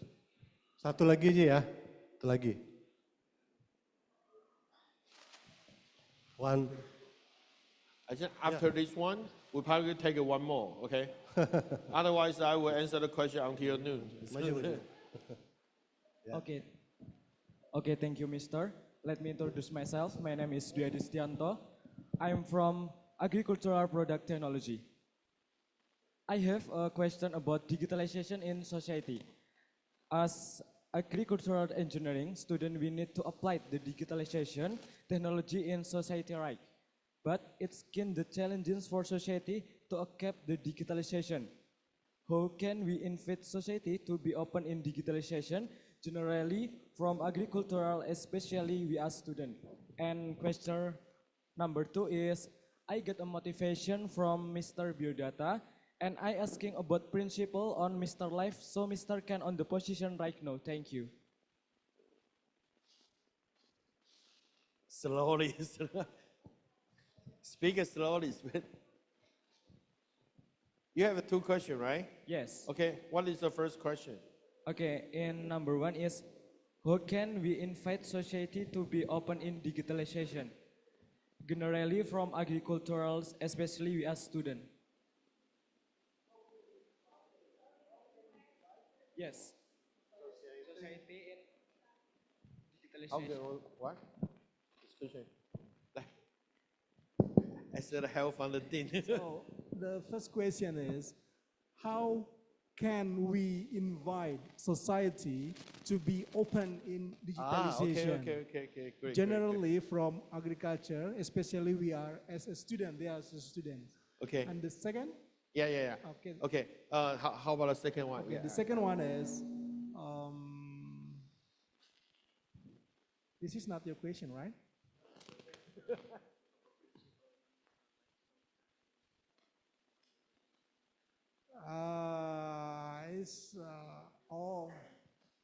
It's difficult. It's about your personality, how to say, personality, yeah, maybe interest. So how you put yourself so you can be like today. So how you're like you're successful. Okay. Maybe like a motivation for them. Motivation for them. Okay. Good. Wow. This is a Thank you, career Mr. consulting project. So the first question, I think, as a student like you, I believe that some of you coming from the more rural area, right? So as a student, I will encourage you to share what you get, for example, today about the benefit of ICT back to your community. Okay, because the elderly farmer always not happy to accept the new technology. Okay, think about it. Your grandfather, probably they are still the farmers. If you just talk to them like invite them to a lecture, there's no way for them to accept this technology immediately. But as a student, you probably know this kind of detail, and especially you know the situation about your hometown. So you can have more power and a successful chance to convince them to try, okay, this kind of technology. Okay, so that's a brief answer to the second question. The first question, the second question, I will advise the student, try to find something you really believe and you are really interested in. Okay, I'm interested in the research. So that's why I devote my time and my career to doing the research. And I also like to travel to see a different field, especially a young student like you. Okay, so that's why I'm doing my job today, and I got invited. Okay, so hopefully you will have the opportunity to see the case and the experience from other country, and you will like it, and you can go for it. Okay, good. Okay, thank you. Enough.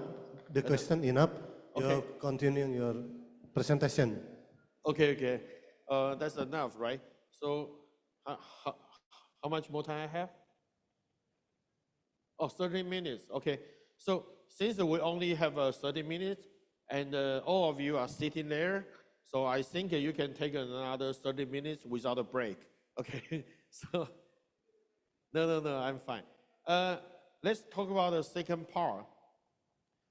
Before I jump into the second part, my general comment is like data is there. Data itself has no value, or we say limited value. How to apply the data to do other things, that will create the value of the data, okay? So that's the thing I believe, so that's the thing I'm doing right now. So I'm going to share with you how I apply the big data. I work with the project, with the government, then later on, how do I turn this data into a published paper and do the real world thing, which is the benefit to the society. Okay, so the first paper I'm going to share is the older farmer pension program and the fund succession. Okay, I believe the fund succession is very useful and very conceptual, fundamentally important to have fund sustainability. Okay, if the senior farmer cannot find any young farmer to carry on the farming business, there's no way to talk about the fund sustainability. Okay, so that's why I look at the fund succession program in Taiwan, especially in Taiwan and other countries as well. The young farmer, young generation always like to move to the cities. They don't like to do the farming. So we have a very serious fund succession problem right now in Taiwan. So on the other hand, we also have a farmer pension program, which means that if the farmer turn to 65, when they retire, they can receive the pension from the government. Okay, so this paper talk about that, but that's not a paper I want to focus on. I want to focus on the topic. So this is the farmer you see in Taiwan. Do you know what is the average age of the farmer in Taiwan? What is the average age of the farmer in Indonesia? 50-something or 40-something, probably 50-something, right? In Taiwan, the average age of the farmer is 62 years old. 62. The government's retirement age is 65. So the fund structure in Taiwan is really old. So you will see, oh, why is terrible in Taiwan? Let me tell you, even worse in South Korea and Japan. Japan is 67. Korea is about 63. Okay, so these three countries just like have a very old farming structure. This is the farmer you see in the field in Taiwan. Okay, so This is the older farmers pension program. It means we have a farmer health insurance program. So if the farmer, if you are the farmer, you can join the farmer health insurance program. And then when you turn to 65, you will have a monthly pension. Each month, you will have almost 7,000 NT dollars. Okay, good. So what the government need, because this kind of project definitely have some motivation. Okay, the first place when we talk about the project is try to feel the government need.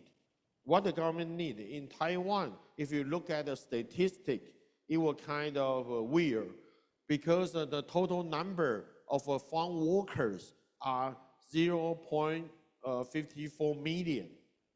But there are more than 1 million the people registered in the Farmers Health Insurance Program. See, the number is always a triple, okay? When the supposedly Farmer Health Insurance Program is for farmer, right? But you see the total number of farm workers just much lower than that. So what's going on with that? Means that there's a lot of people are not a farmer, but register in the Farmer Health Insurance Program to enjoy the benefit, especially the pension benefit, okay? So in the first place, government try to figure out who are the forced farmers. So they try to kick them out kick them out from the program. Okay. So what can we do with it? We start to build the big data. Okay. So data will include all the FHA registration profile. Okay. So that's a 1.4 million people. Okay, we get all the ID from that. Then we check whether these 1.4 million people have any farmland or not. And we check their income tax profile to see if they have a significant income from non-farm income sources. Okay, because FHI is try to cover the insurance only for the farmers. So there is a condition, okay, for the farmer to make sure the enrollment is for the farmer only. So we collect the information from different administrative data set and then put that all together. Okay, so we try to and then we find a lot of the forced farmer and then kick them out from the program. And then later on, I use this data and to do the analysis. So the way I do analysis, I don't want to get into the detail. If you are interested, you can look at my papers. But here's the idea. Because I know that 65 years old is a threshold age for the FHI enrollee to receive the pension. So I compare two different cases. This case on the left panel, that's without the FHI program. Means that there's no pension paid to the farmer when they turn to 65. So we see the jump. Okay, I will consider this is like a nature farm succession. Okay, on the right hand side, you see that's decrease a lot, right? That's a jump is not that significant. What means that? If you compare these two, it means that with the FHI, the older farmer try to give the farmers the status, so they are less likely to pass the farm business to the young generation. Okay, so this is the conclusion we have here. Okay, so this is the key finding here. Okay, good. So why this paper is interesting? Because we do find a trade-off between the Social Security program and the farm succession. Okay, so this is an interesting part, and the government have to deal with that. okay, because this is the trade-off. Okay, good. And then the second paper, you probably will be more interesting because it's more close to your daily life. So this paper, I talk about the competition of the convenience store and healthcare utilization, okay? Okay.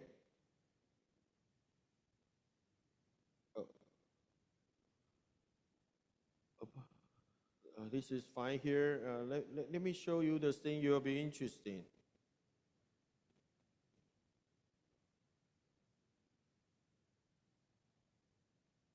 Oops. Okay, here. Okay. This is a convenience store.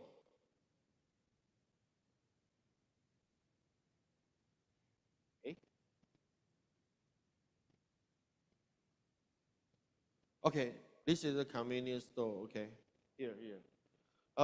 If you don't ever visit Taiwan, let me introduce a convenience store in Taiwan to you. Okay, so why we focus on a convenience store?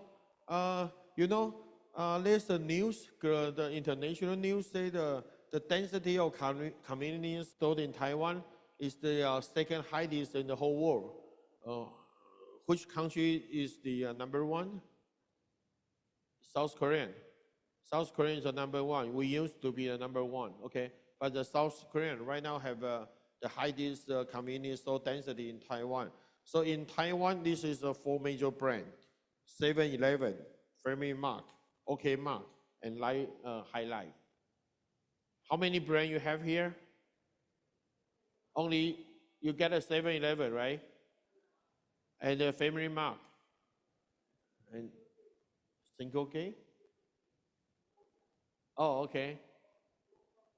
Okay, good. Let's step by step to find the similarity of a convenience store between Indonesia and Taiwan. Okay. Then we will know if the conclusion I find can be applied. So in terms of the market share, 7-Eleven almost half, 49%. Family Market is almost 1/3, okay, 30%. And the OK Market is 13%. High Life is 9%, okay, in terms of the market share, okay.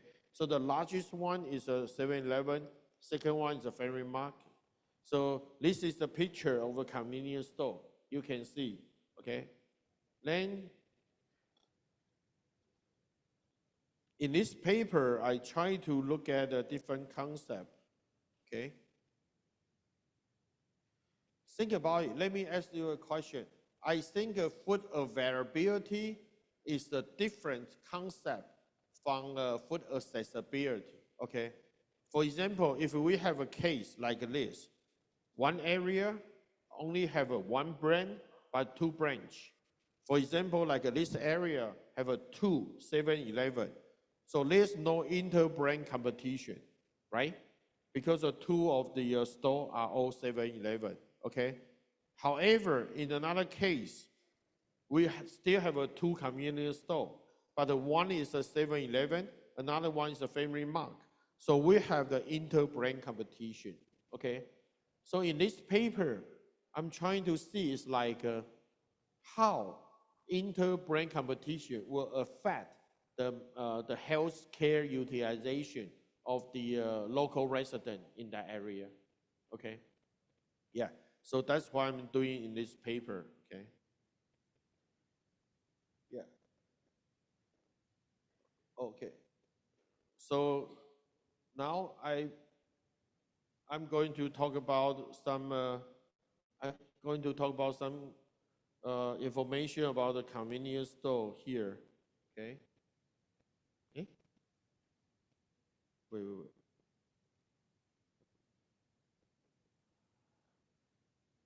I think the computer is complaining to get a rest right now. Okay, so yes, a market share. Okay, good. Yeah, I have told you that. Okay, let's talk about the food. I think it is important to understand what's going on here. Okay, here. If you go to the convenience store, I don't know the situation here or not. If you go to convenience store, you will see the ready-to-eat food just like this.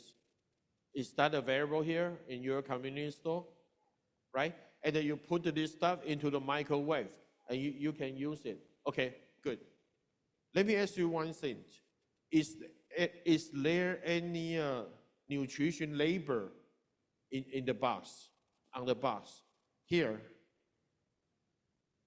just like that, Sarah is more typical one. You will see the nutrition context, right? Like how many calories you have if you have that meal. Is that right? The same thing here. And also in Taiwan, we have a lot of product. How can I say that? It's belong to the convenience store itself. For example, you will have like a family mark lunch box, okay? And then for that kind of things, you will have a lot of nutrition labels, okay, in the convenience store. So for the product, especially for the ready-to-eat food, private label, I think, is very important, okay? Good. So the convenience store actually focus on the health and the nutrition issue a lot. If you go to the convenience store in Taiwan, they will give you a menu, okay? Like what should you eat for the breakfast, lunch, and the dinner, and how many calories you will have each day, okay? And they even have this kind of logo. How to lose 7 pounds in 11 days, okay? That's the way they call the 7-Eleven. Okay, so what I'm trying to show you is like convenience store actually worry a lot about the nutrition and the health information. Okay. So private label food product provided by the convenience store, you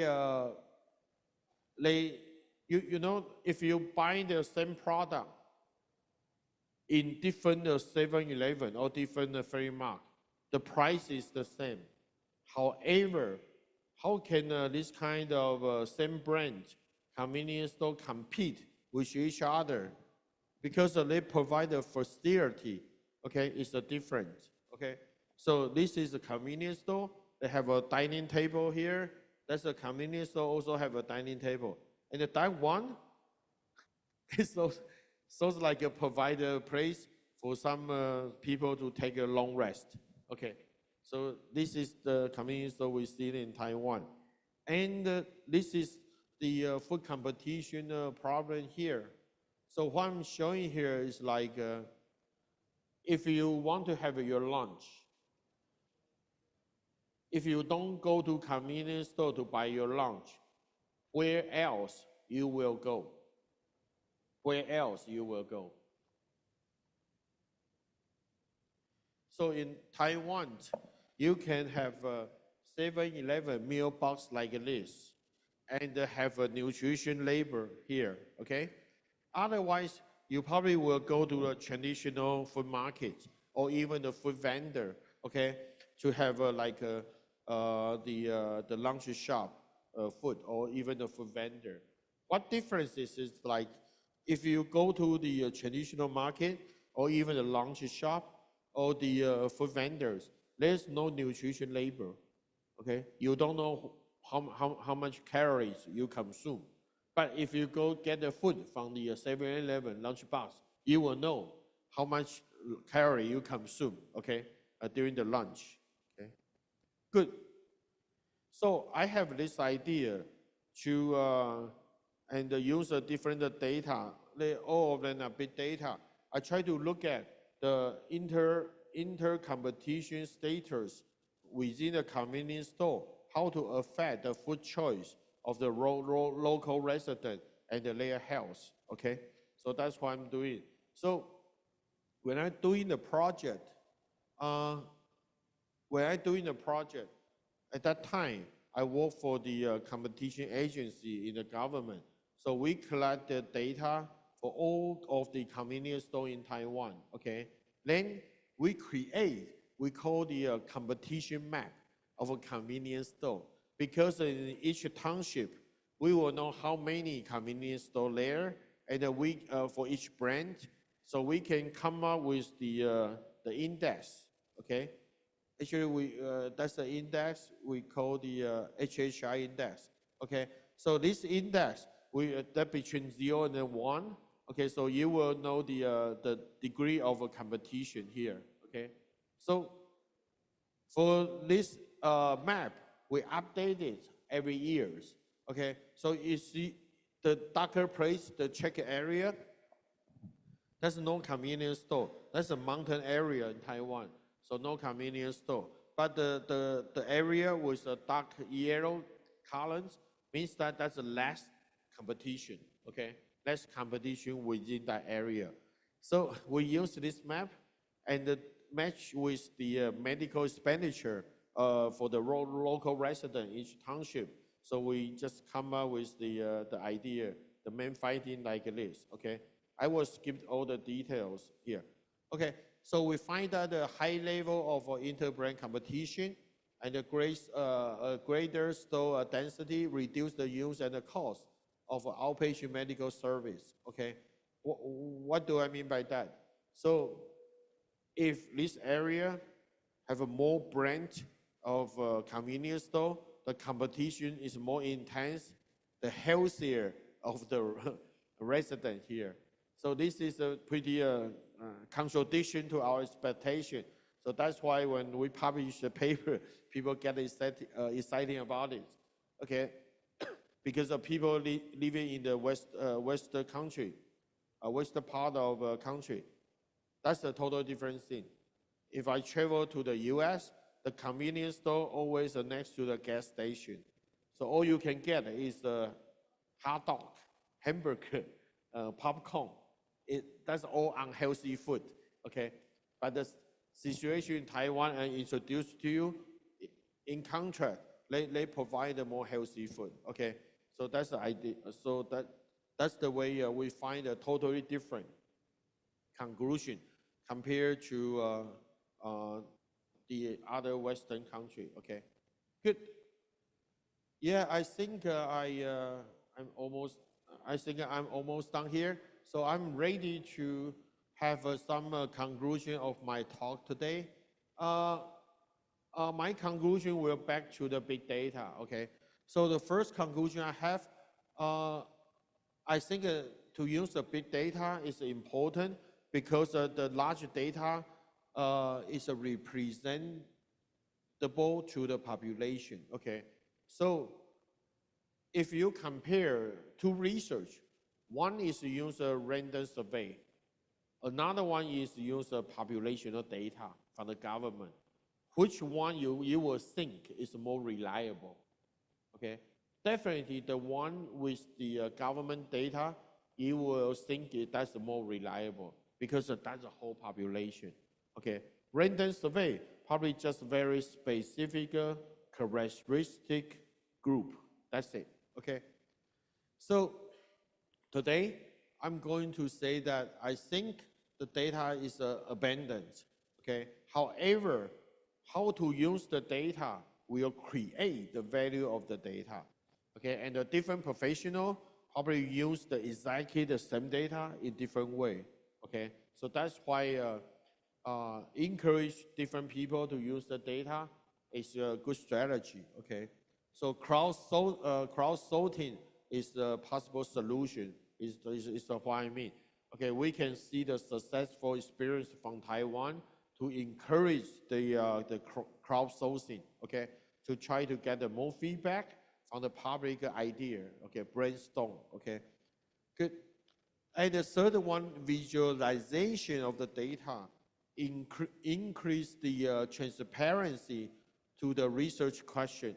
I think this is also important as well, because you see, all the case I show you, it always combined with the graph, right?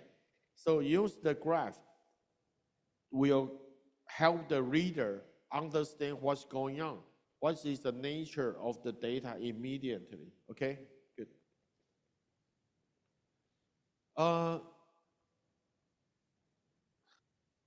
World Bank have a combined big data technology and the layer random survey together. Let me give you an example. In the old day, World Bank will ask a lot of interviewers to visit the field to collect the data of the farmers, okay? Right now, they borrow the ICT technology. They assign the smartphone to each interviewer. When the interviewer visit the field, they can have an exact location, right? Then the location will connect it to the satellite data.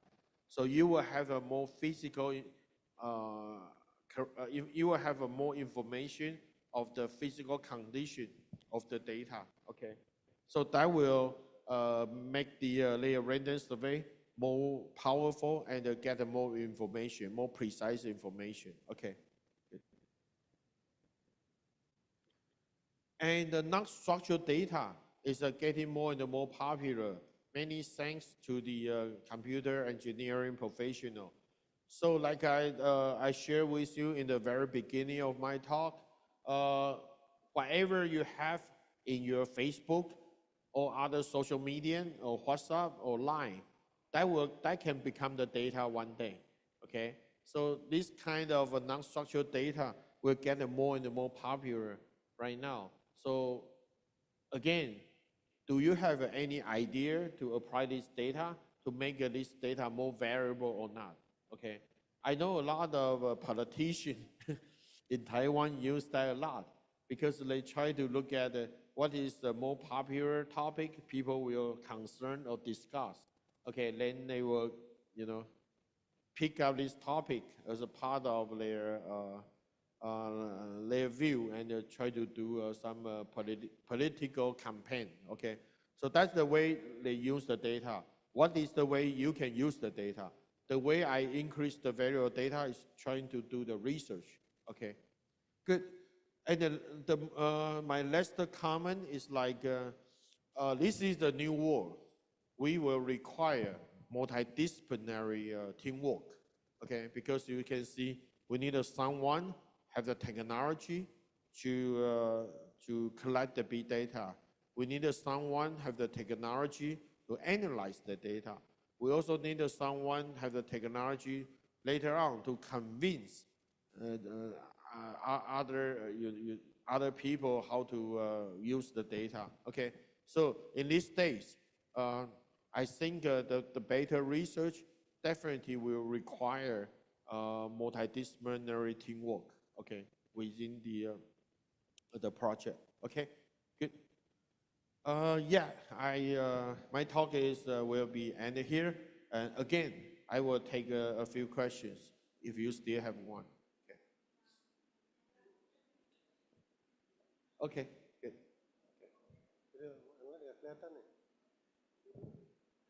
Sebentar ya, tunggu dulu. Itu yang online juga ada yang nanya. Yang online bisa dilihatin dulu.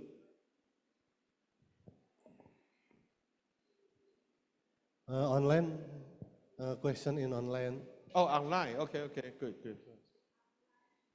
Ini di sini ada. Can we see the question? Mana? Sorry about it. It's the term for the online participant.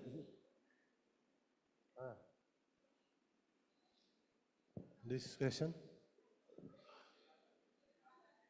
Ke atas. Ini ya, mau yang ini atau yang atas? Itu? Ini ya? Oh, okay. What is Taiwan doing in finding solution in analyzing agricultural problems with the implementation of big data? Yeah. I have a share. I think I have shared a lot of information about that though. The government will subsidize the farmer, try to provide more incentive to the farmer to apply the ICT. Okay, and because the only problem about the ICT on the field is like the cost is still pretty high. Okay, so in the initial stage, like right now, the government have to take a responsibility, try to help the farmer to implement this kind of, the monitoring, sensoring facility. Okay, yeah. Yeah, I think. Lanjut, ada. Yeah. And the second question will be.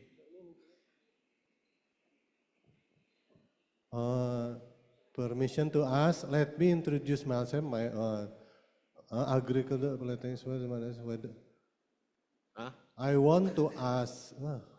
I want to ask is whether I, as an Indonesian citizen, can continue my education in Taiwan, especially at Taiwan National University. But I personally have a few economic obstacles. Do at National University there are scholarships for international? Okay, so this question is really good, but nothing to do with digitalization and entrepreneurship. So, yeah, so we will find another time to answer this question. Okay, lanjut. WhatsApp indicator application on to Gori Rice is for you all Sintan educational water so BM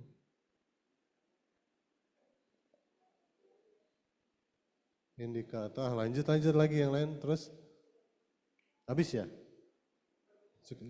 cukup sekarang mahasiswa lagi from student. Okay, good. Speak a little bit slowly, please. Speak slowly and clear. Okay. Thank you for your time, Mr. Hao Chang. I'm gonna try to speak with my English skill. Okay. I'm really apologize if my English is not really good. So first, let me introduce myself, sir. My name is Muhammad Arsyazidam Prahmana. I'm from the Autonomous Region of Aceh. The study program that I choose is Agricultural Water Management. So I have two questions, sir. The first one is about the problem of the perspective of the people in Indonesia about agricultural and farming, where the young generation, where the people of Indonesia, especially the young generation, the Generation Z and millennials, have less interest in agriculture and farm because they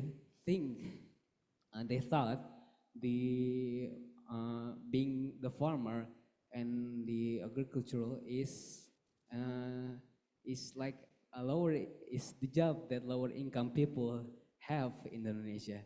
So they think that it's really in here in Indonesia, many farmers have bad reputations, but actually in here agricultural is really important for Indonesia, such as the foods and many things like that. So in your in that case, how is the solution of that problem, sir? Okay. And the second question is about the national convenience store in West Sumatra, where the government of West Sumatra didn't allow any national or any international convenience store brand, any national and international store brand. Instead, they support the local people of Sumatra products and local businesses and store, so that the local businesses and store have more opportunity in their businesses. Is it a problem or not, in your opinion, sir? So the first question is a good question that require a lot of different solution. So because I think in most of the country, people don't like farming anymore. Okay, but I believe in the new wave of the big data and the ICT, the farming require different multidisciplinary skill, or so in Taiwan right now, when the second generation take over the farm business, they are pretty good in the marketing. Okay, we have to send a young farmer group to Indonesia for exchange experience probably last year. So you can see all the young farmers, not like the farmer I show you in the picture. They are pretty young and they are pretty good in doing the marketing, especially the social media and advertising. Okay, and they also have a very good new idea how to make the product. Okay, so I think that changed a lot of things. That changed a lot of things. So the farmer in Taiwan no longer younger, because why we see the older farmer in the past?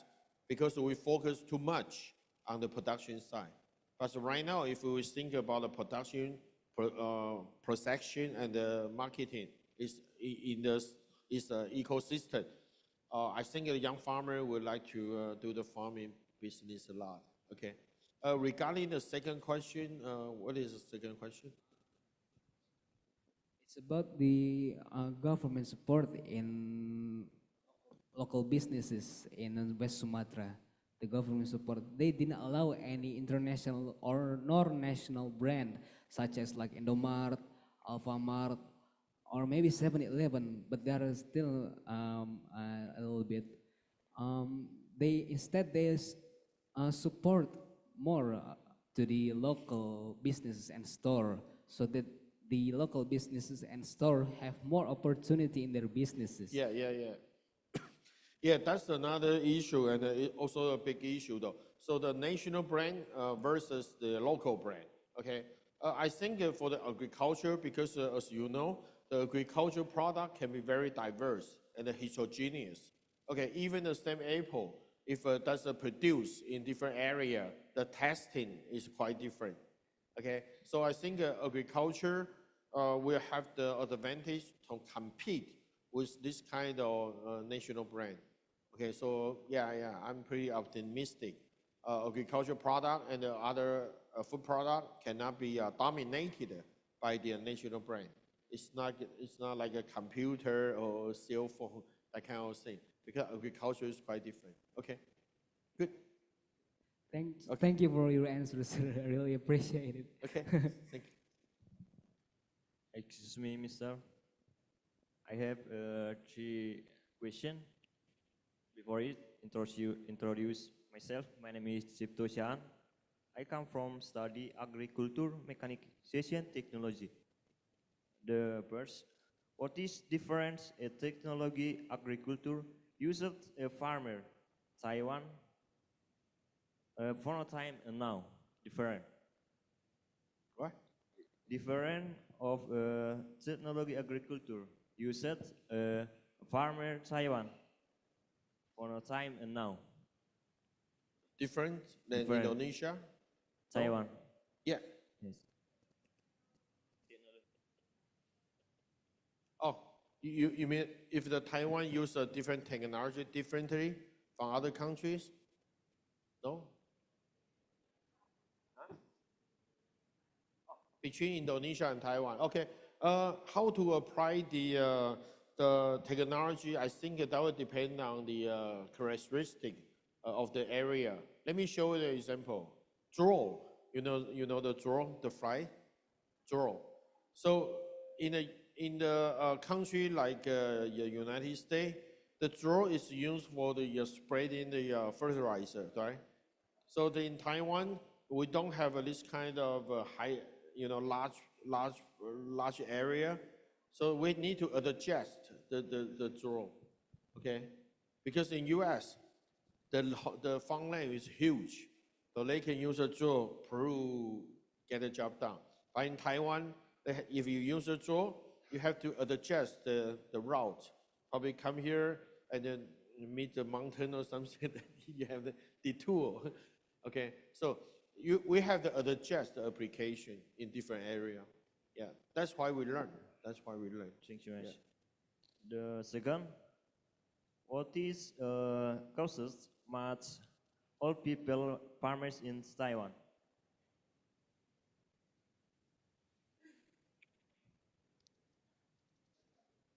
Mengapa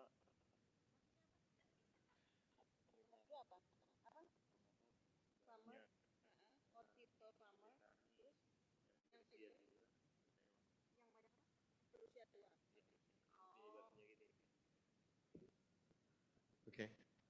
So what is the question?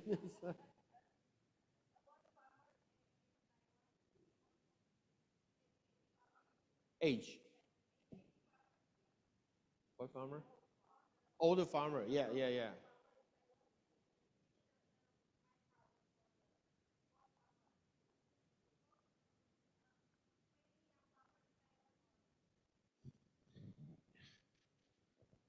Average age of the farmer in Taiwan is 62. Means that half of the farmer in Taiwan is close to 62.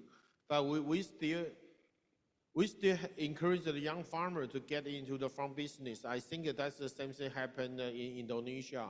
The government always try to encourage the young farmer, right, to get into the business. The problem is like, I think the most difficult problem right now in Taiwan to have a young farmer get involved is like if the government can help the young farmer to get enough resource in farm business or not. For example, farmland is the essential asset, okay, to do the farming. But a lot of young farmers don't have enough money, right, to buy the land. Even they have money, they cannot easily find the land.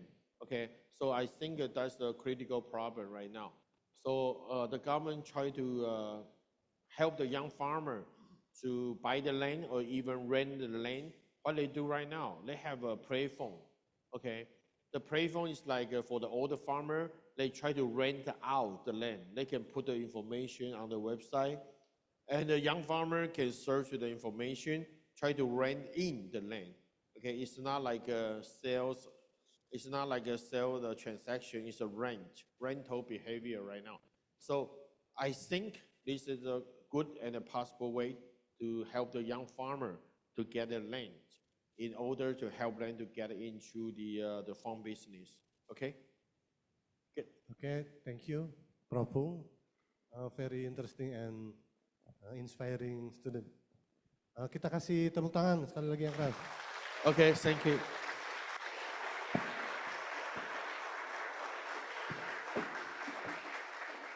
Saya tidak simpulkan ya, tapi ini jadi memotivasi semua bahwa teknologi informasi dan komunikasi itu sangat powerful. Bahkan nanti ke depannya jadi bisnis. Pelajari ya, cari coba di internet sekarang. Dari mulai big data, kemudian data-data untuk greenhouse dan lain sebagainya, itu semua kita pelajari sekarang. Ya, pelajari sampai bisa, sampai kemudian kalian menguasainya untuk nanti diterapkan setelah kalian lulus. Bahkan dalam kewirausahaan dan bisnis ya. Oke, terima kasih Mbak. Saya kembalikan ke Mbak Sevina, selaku MC. Okay, thank you so much Dr. Enrico Saifullah for guiding our event, and also for Professor Hung Hao Chang as our speaker. It's so incredible. And it was amazing that our speaker discussed earlier about technology has been a game changer for entrepreneurship, particularly for the digital generation.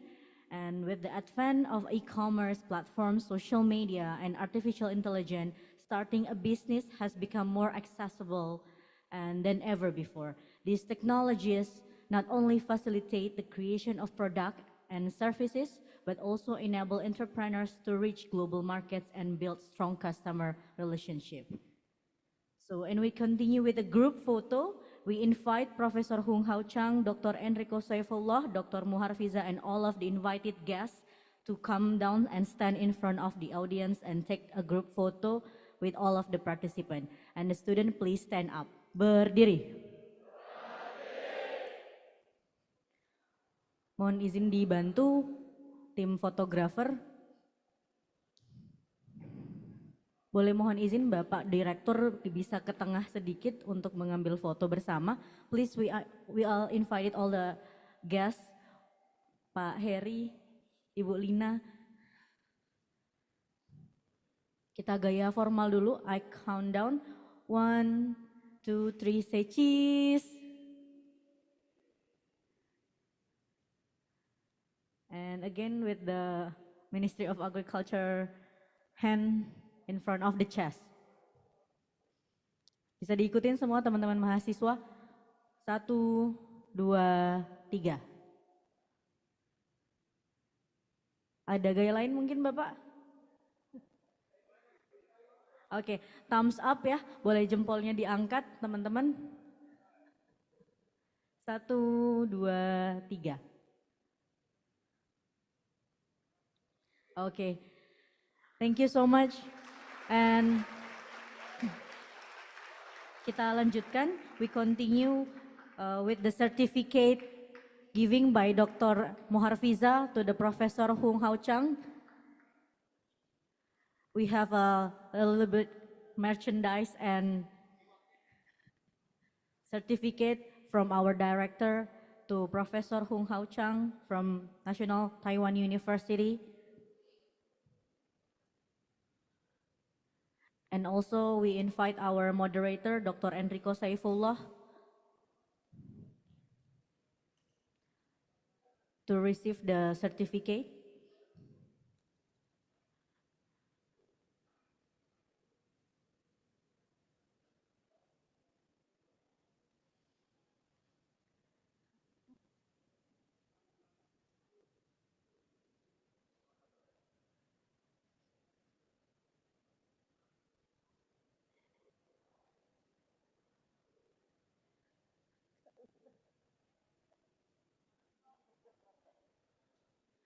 Oke, kita berikan tepuk tangan yang meriah teman-teman semua.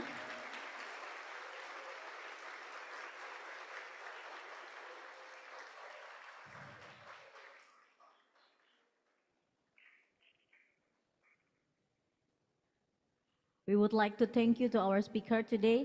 Dipersilahkan duduk untuk teman-teman mahasiswa.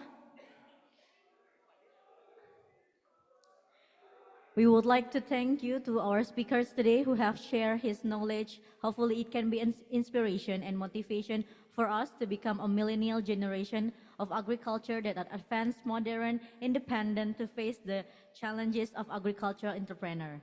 In conclusion, I am Sefina Lorenza Farton on behalf of the organization community would like to thank you for your attention and participation. See you in another occasion. Have a good day and wassalamualaikum warahmatullahi wabarakatuh.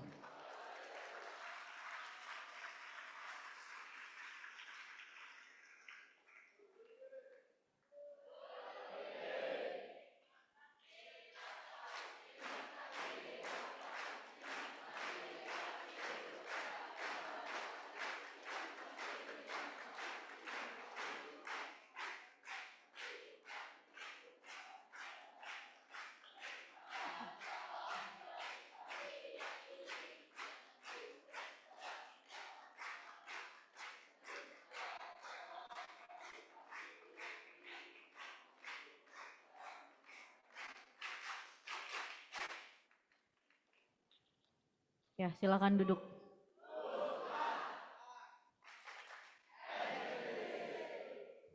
Mohon izin Pak Ridwan, jadi demo traktor di bawah? Boleh nanti diarahkan ke bawah untuk demo traktor?